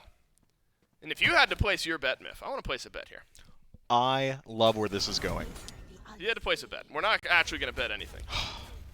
If you had to place a bragging rights bet on where the first kill falls here in this game, where do you think you'd put it? If history is any indicator, it's probably going to be Oceans, just dying because he gets aggressive and nobody's around. Or, alternatively, I could see it being on Jengaru because that's who I would be targeting if I were on the FUNHAVERS. I would say, hey, that's an Eset jungle. We should probably just kill her because that's a not very safe pick. Doesn't have a whole lot of mobility. Yeah. So if I'm allowed to place 2, and because it's a for fun bet, I am allowed to place 2. I'm going to say it's either Oceans or Jengaru. All right, and if you're allowed to place 2, I'm allowed to place 8 because, I like those odds. I'll play the field. I don't know. I think Ozzy could be under. He isn't, is the thing. No, he's not. You're right. You know, I think one of the mid laners. I think one of the mid laners is going to end up going down in one of these fights. Come on, Magic Feet, do it to him now. So Briz gonna biased. walk away. What do you mean? Joshy could die too, and I'd be just as thrilled with the way that went. I'm saying this is where I think some of the pressure could end up funneling. But right now we are halfway to level 20 on a lot of these targets. Oh, It's going to happen. Oh no, you had eyes for Oceans on who might have been abducted and killed off first, but I escaped the bragging rights of Mifflin. And I would make way more liberal use of those bragging rights than you would. Yeah, you would. There'd be a lot of, hey, you know what? We'd be halfway through the year, and you'd be like, you know what? You remember, Dave? NASEC qualifiers. 3/17/2022. Right. Remember that one time I was right and you were wrong? What do you mean that one time? This is What is another- that supposed to mean? Well, up to this point, you haven't had bragging rights about anything. Okay, fair. And so this would be an example that Except you for our could ping pong finally- record. The fact that you're too scared to step up on the pickleball court. All those things. Everyone keeps getting hurt in I'm pickleball, bro. literally taller than you. All right, one of those is just wrong. Yeah, nobody's been getting hurt at pickleball. Gore's ankle says otherwise. Samsara haven't closed up the farm gap at all, Myth. Actually, it's gotten worse. Since we've talked about it, we have been on a steady increase of gold and XP. And so you start to reach the question. Yep. A, is it getting so far out of control? Neither of us said ADCs. All right, so there's not going to be an engage So it won't here. happen, man. I Just do see a Horus floating around. Gold Fury, does it count as the first thing killed off? I'm not sure it does. it does not. Gold Fury down to half HP. Surely a kill happens here in this fight. Gold Fury reset for the time being, but ultimates are dropped onto it. Magic Feet out of the fight, and he will survive. Oceans, though, Mifflin's bet to die first, walks back into the rest of this fight. Joshy in range of some damage too. Somebody deal some damage to one of these mid laners for my sake, but no, both of them left at full HP, and the Gold Fury is as well. And SAMSARA, despite being 3,000 gold down, shows some face, and the Gold Fury gets reset. Had SAMSARA held on to either Briz or Jengaru's ultimate, I think they could have re-pulled the Gold Fury, but with both of those resources lost, the FUNHAVERS kind of take notice and they say, well, there's not really any opportunity for SAMSARA to go on the objective and instead shift their attention elsewhere. Shinigami has to use the beads. I think that was the third dash that Ocean sent his way. By the way, that one connects. In my Zen, down low. Final judgment not there for Briz. Otherwise, you're looking at something in my Zen. Unlucky. Someone neither of us betted for is the first blood, 11.5 minutes in. And it's Shinigami on the Hoagie who grabs it. There will be an answer back. A Pyromancer taken by the FUNHAVERS. Gold stays relatively even. Yeah, I would argue that this is the point as well where SAMSARA needs to do something. I know they just picked up first blood for themselves, but the objective going to the FUNHAVERS kind of invalidates that bounty that the Chaos team are able to pick up, and having the game be as slow as it has been over the last 12 minutes, and with the FUNHAVERS so handily controlling the macro farm, if I'm on SAMSARA, I'm looking up and I'm saying, I don't know where this gold came from, I don't know where these XP gaps are coming from, but we need to do something about it now, because 3,000 gold is the official notice in my mind. 3,000 gold down, you say to yourself, something's bad is happening. We need to change it because 4,000 gold is I don't want to team fight anymore. 5,000 gold is if we team fight, we lose the team fight, and then upwards, and it just gets worse as it goes on. So, as of now, SAMSARA need to be on notice. We need to find something on the map.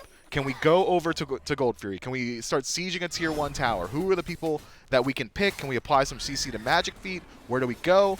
He doesn't have beads, something like that. You need to start getting proactive on the map, and so far, it has been a purely reactive play style from SAMSARA. It has. And the last time, or the only time really that question has been asked to them, the line was drawn around the Gold Fury. SAMSARA happy to show up around that objective. Could be again. And my Zen doesn't have beads. It means Abduct gets all of its value. Briz sends some chunk damage his way. Aussie is completed though for the Medusa, so if you're able to find some farm in the jungle, there is none by the way. In my Zen would have been topped off had a fight immediately started. But over on the right myth, haven't seen any presence from anyone outside of the solo laners, but it feels like Uzi has just been walking on into that blue buff on cooldown, and Slash has just not been able to say much about it. You've got Uzi, level 14 to Slash's 13. And yet again, build similar. Berserker shield to start off, but Slash goes into the Frostbound.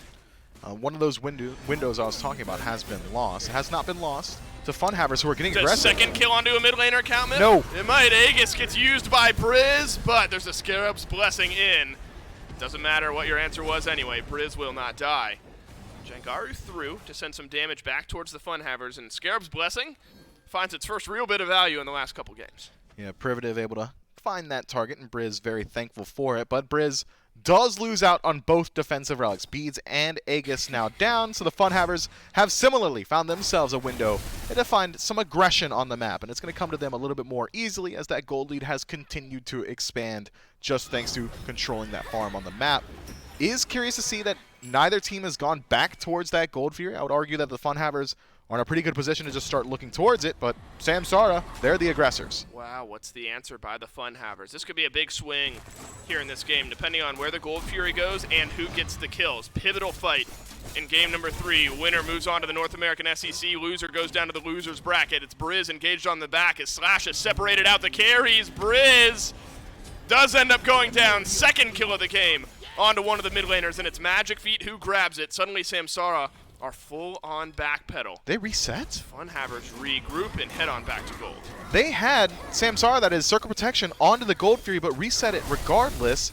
And now it's the FUNHAVERS pulling out the objective. Nobody from SAMSARA in range to defend. Magic Feet acting as zone, but did not need to, as no one really wanted to step up from the Chaos team. Training out Briz was just enough. And the FUNHAVERS, this gold lead is starting to get ridiculous, man. I mean, they've desynced the neutral objectives as well, so SAMSARA can't even go for consolation prizes in these engagements. It is all or nothing.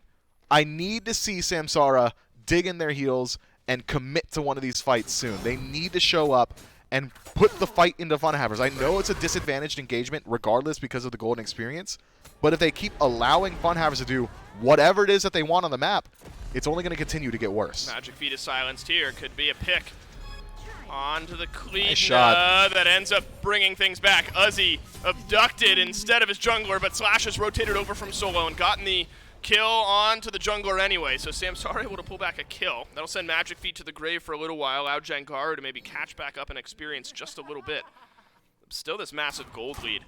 And you know, Myth, I'm sure frustrating for SAMSARA, realizing they're, well, for them maybe less frustrating, realizing they're not totally out of the game yet. Horus ultimate might catch Shinigami out here. Ocean's in range. The zoning ultimate from Shinigami, and that means Ocean's has been on his own tower diving this tier 1 tower. Priv is close with the Scarab's Blessing. There will be no kill onto Shinigami. Meanwhile, on the other side of the map, small skirmish around the blue buff. Uzi losing out on it this time around. Jengaru able to steal that one away, and Slash and Jengaru, like bandits in the night, will fade away. Joshi just in time to watch their coattails as they turn the corner, and FUNHAVERS, for the first time, have taken a small loss on the map, I'd say. Still 6,000 gold in their favor, though, and maybe a tower as well. The small loss may have been an overextension on my part. I would say, you know,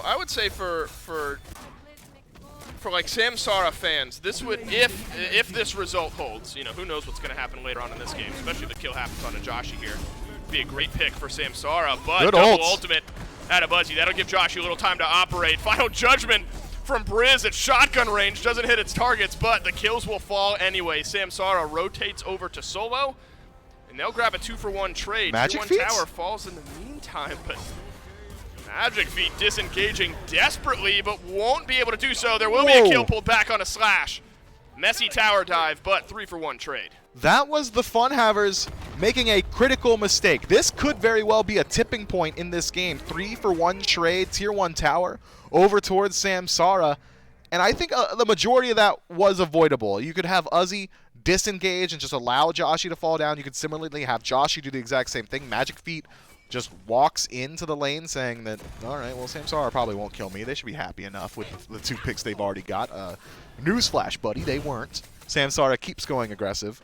And now, Pyromancer on the respawn. Magic Feet still dead for 10 seconds. And the confirmation ultimate of Briz available.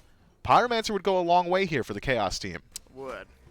Gold shrinks up just a little bit. 5 or so hundred gold over the last couple of minutes. Oceans is close. This would be the most lackluster steal ever if a Horus is able to walk in and grab things away. You will not. SAMSARA do get the Pyromancer, and so we've officially shrunk about 1,000 gold off of that gold lead. SAMSARA pulled just a little bit back here. Still an advantage for the FUNHAVERS. Decent-sized one at that.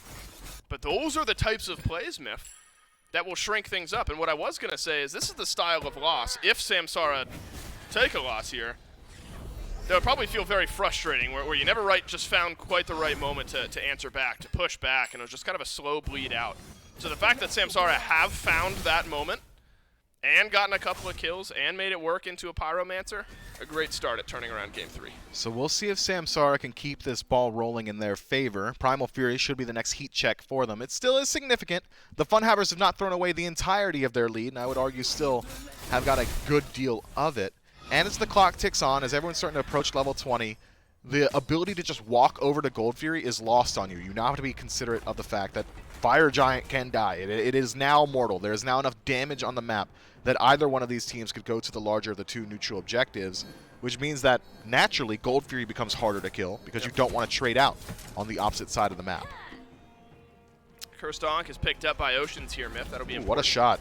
For that circle of protection. It's an abduct again from Priv in the mid lane. Uzi goes up and over, and he's found Jengaru here. He's got to use all the defensive ultimates. But look at circle of protection. Look at Scarab's Blessing.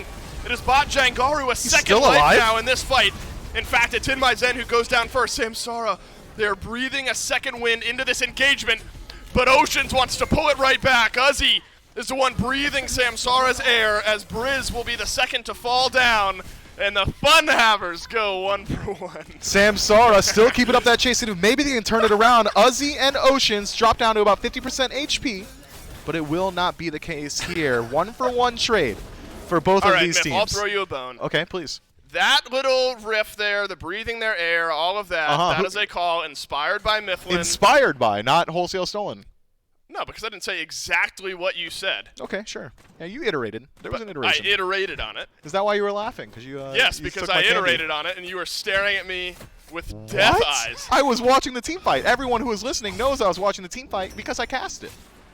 Right, which is not your job. SAMSARA, you were too busy laughing. Yeah, you're right. That was my fault. Briz able to assist in the kill, but then he ends up going down. Big power spike now for this Thoth with Spear of Desolation, Divine Ruin, Chronos Pendant, and also a spell focus myth. So a decent little power spike, but you're still the completed Ob Shard behind Joshi and the Soul Reaver there. So we're starting to approach that point yet again, where this Tiamat has got most of, if not all, the items online that you want there. Primal Fury low, Primal Fury secured by the FUNHAVERS, but SAMSARA here with something to say about it as he finds an engage on a 2. Beads burnt off of both. But watch out for the Horus re-engage here. Oceans is eyeing the back line. Joshi is with him, and suddenly the demon appears if you're SAMSARA, and you've got to head on back. Some damage finds its way in, but not enough. Yeah, nothing there for the team fight, but the objective does fall, and the FUNHAVERS got to feel good with how that one pans out. Tier 1 tower in mid no longer there, so nowhere for Privative to run, except for in the same spot. Ultimate saves his life. Privative's just going to dash right on out of this one. Now if the FUNHAVERS overcommitted, Uzi doesn't seem to think so. It's going to be a teleport in. Mid lane tier 2 tower is looked at. Still an advantage for the FUNHAVERS underneath the tier 2. Ooh, what a shot. As Slash has found the back line. Dazzling offensive in. No stun, though. As Final Judgment opened up this fight, you're going to need the Circle of Protection, but it's not enough to save the life of Slash, but it is enough to set Briz up for a kill on the return. Abduct good from Priv. And now Shinigami has found the second fight despite a gold deficit. SAMSARA winning the numbers battle. Here's the thing about running away from Thoth. It is incredibly hard to do. He's got great lockdown and even better range. Shinigami, credit for the double kill onto Joshi, and SAMSARA will punish you every single time for stepping out of line. The FUNHAVERS walk into a tier 2 tower with abandon and are left behind in the dust. 3 members dead to the 1 of Slash, and I think SAMSARA can keep up the aggression or go ahead and pick up a fire. Seems like InMyZen's in some trouble. InMyZen use beads, one more auto. Aegis times out tower, saving his life, but Jangaru's got no problem, and now that's a big stagger death. 4 dead on the map immediately. Oceans will be back soon. Uzi will be as well, but there won't be a teleport. For the time being, Myth, not an immediate FG call by SAMSARA. Magic Feet just hovering nearby, close enough maybe to dissuade SAMSARA from going in. But this is 3 times now where in this set specifically, the FUNHAVERS have got such a significant lead and it goes straight to their head. I mean, game 1 was the FUNHAVERS dominating the entirety of the game and then throw it once around the Fire Giant 17 minutes in. Game 3, they get a dominant lead, throw it around the Soul Lane team fight, but still are so far ahead that there's not much SAMSARA can do about it. This is the 3rd one we just saw. Over-aggression into the tier 2 tower, and 2 critical mistakes in the same game could very easily cost you that game. It is at least, at this point, cost the FUNHAVERS the entirety of their lead. Yeah, 6, 7, 8,000 gold. That's pretty significant. But gold means less and less as the clock ticks onward, and 24 minutes in, 3,000, that's nothing. And XP has completely flipped. So not only is there a mitigated gold lead for the FUNHAVERS, granted XP means less, everyone is level 20, but Privative been able to match Oceans, and so SAMSARA have closed up that gap completely, and gold mattering less. So SAMSARA, I think, you know, you talk about buying your time, maybe playing the early game slow, are they giving up too much? Lots of questions being asked. The opportunities as they were presented were taken by SAMSARA. And even if the gold isn't in their favor, it feels like momentum has been, where FUNHAVERS probably questioning some of their decisions, questioning some of the engages they've had recently. A lot of this has been going on. Privative and the abductions that the Khepri has thrown out have forced damage to stick so effectively. But SAMSARA will backpedal away from the other side of the FG pit. Myth could be a Fire Giant fight for a spot in the North American SEC. And a Fire Giant fight where SAMSARA are the aggressors. I've seen now what the threat is. I've seen now what the FUNHAVERS need to address in these engagements, and it is the looming dragon named Briz, man. This guy's damage output is ridiculous. We saw the abduct onto Oceans, and it was just Briz following up. Drops him down to around 70% HP. That's your tank. Magic Feet has to get on him. Privative dashes in, but like a missed Sobek pluck. That means you're on the wrong side of the fight. SAMSARA get the FG. Priv has dropped Scarab's Blessing onto himself. Watch out for the Horus jump into the back line.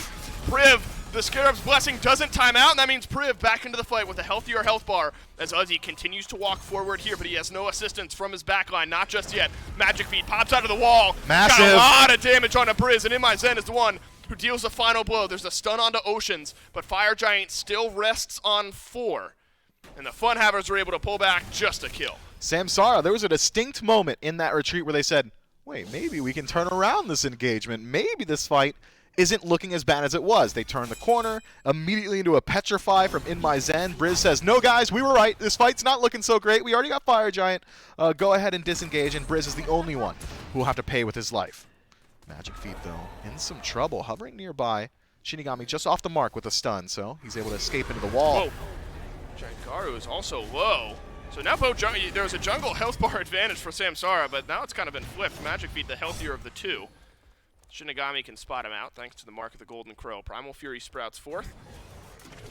Gold lead now with Fire Giant completely mitigated, even if it doesn't say so on the scoreboard. Primal Fury started up by the FUNHAVERS, though. Looks like SAMSARA do not want to risk their remaining 4 Fire Giant buffs for a lowly Primal Fury. A lot of towers still left on the map, Myth, for both teams. I mean, a barely alive tier 2 in mid against SAMSARA.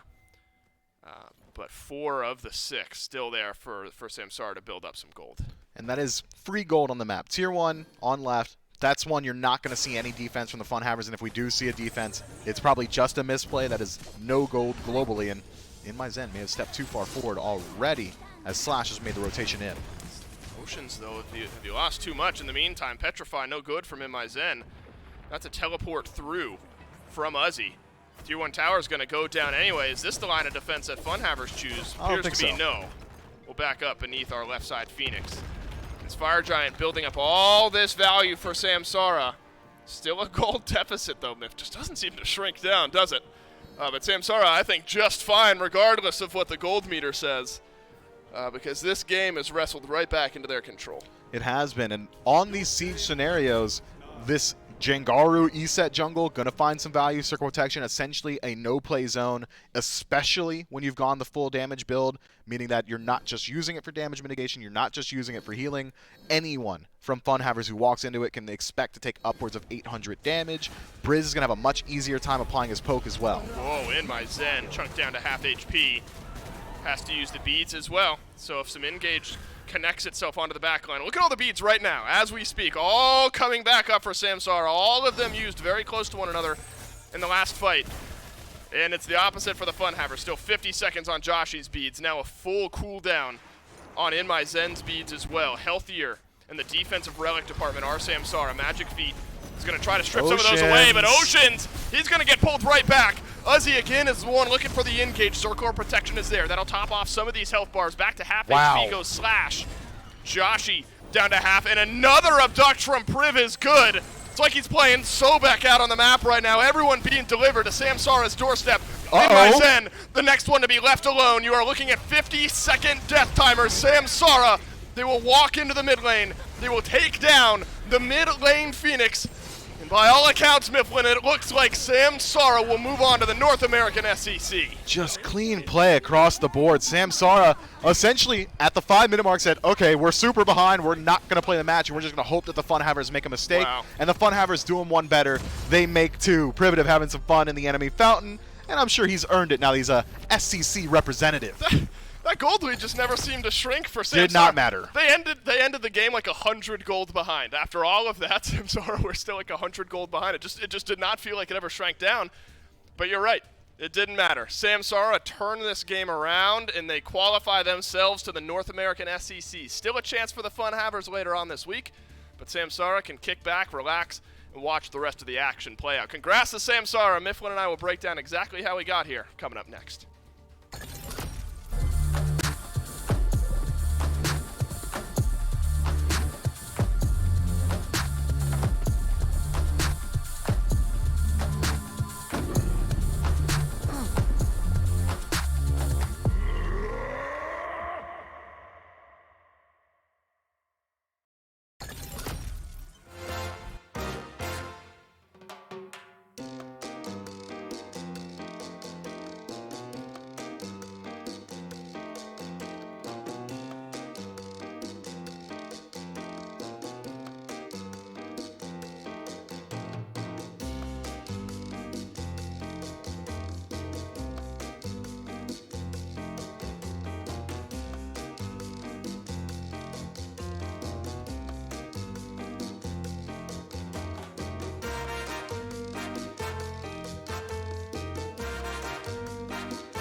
SAMSARA make it 3 games played and our 3rd team of the day to qualify into the North American SCC. This one back and forth. SAMSARA wins game 1, drop game 2, bounce back in game number 3 despite what felt like a ridiculous gold deficit. Didn't matter. SAMSARA were fine with it.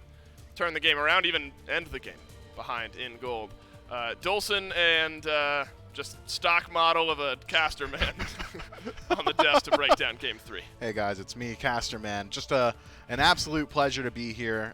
Did the camera even come to you at all? Did anyone see you T-posing? I don't know. I hope so, because you brought it up. Right, I hope so as well. Otherwise, my bit just kind of sunk there. Feels like there were 2 big moments in this game, Miff, where in every other game we've been able to kind of point at one. Feels like in this game there were a couple that we could look at. First one sort of in my mind revolves around Slash. Again, this is a slow burn of a game. We got 3 kills up to 17 minutes. But right here, you're thinking, all right, Uzi, that's a big re-engage. Oh, wait.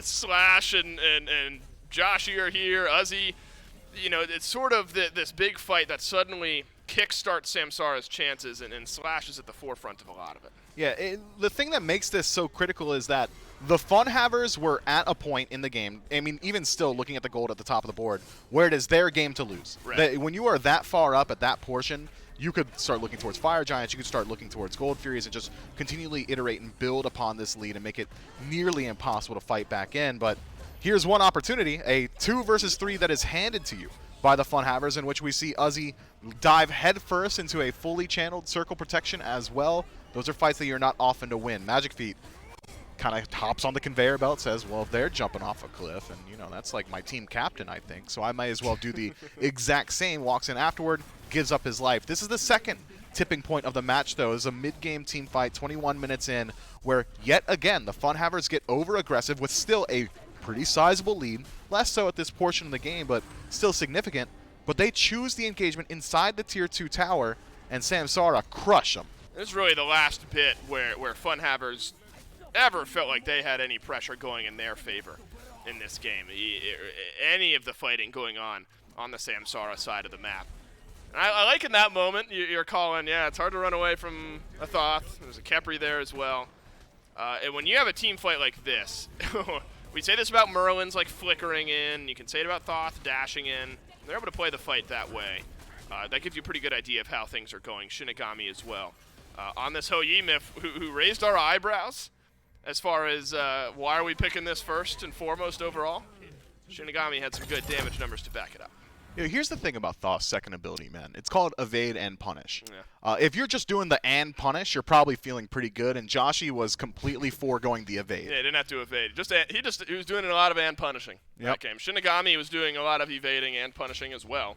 It's only 5 deaths total, and they were spread out to 2 people. When Priv and Shinigami were fine, there were a lot of very clutch Scarab's Blessings that game. There were. I think Priv deserves a lot of shout-outs as well. Not only an incredible game number 1, really good abducts in my mind here in game 3. You call him Sobek. I said it felt like a Sobek. It was so much is centered around the Plux. Suddenly abducts are looking good for this Khepri here in Privative. One of my standouts as well in game 3. I think after the performance that SAMSARA had, Miff, during the SPL play-ins, in my mind, deserved to be in the North American SEC. Like, who knows how this week was going to end up going? Who knows how the tournament was going to end up going? I think SAMSARA deserves to be in the North American SEC. Quite literally, they earned it. They earned it, right. But after the performance in the SPL play-ins, I think FUNHAVERS right in that conversation as well. It's been a very exciting team to watch, but FUNHAVERS will drop down. We've got one more team to qualify here, Miff. And both of these teams, I think, a lot of fun to look forward to between Lean Into It and Sops Time. Some unknown, some new names, some returning names here in this matchup. And what I think will end up being a pretty dynamic team, one of the 2 that slots into the North American SEC. Yeah, last time we got a look at Sops Time particularly, I believe we saw a couple of subs in there. Big Yuji hasn't been out. And I think he's still out coming into this set. So this is a team that is going to be hampered a little bit by playing with a sub, but still a squad that was very impressive the last time we saw him. Yep, Miff, and that is the 4th and final best of 3 of the day that you have to look forward to. One more team today will qualify to the North American SEC. More Smite competitive action coming up. You don't want to miss it.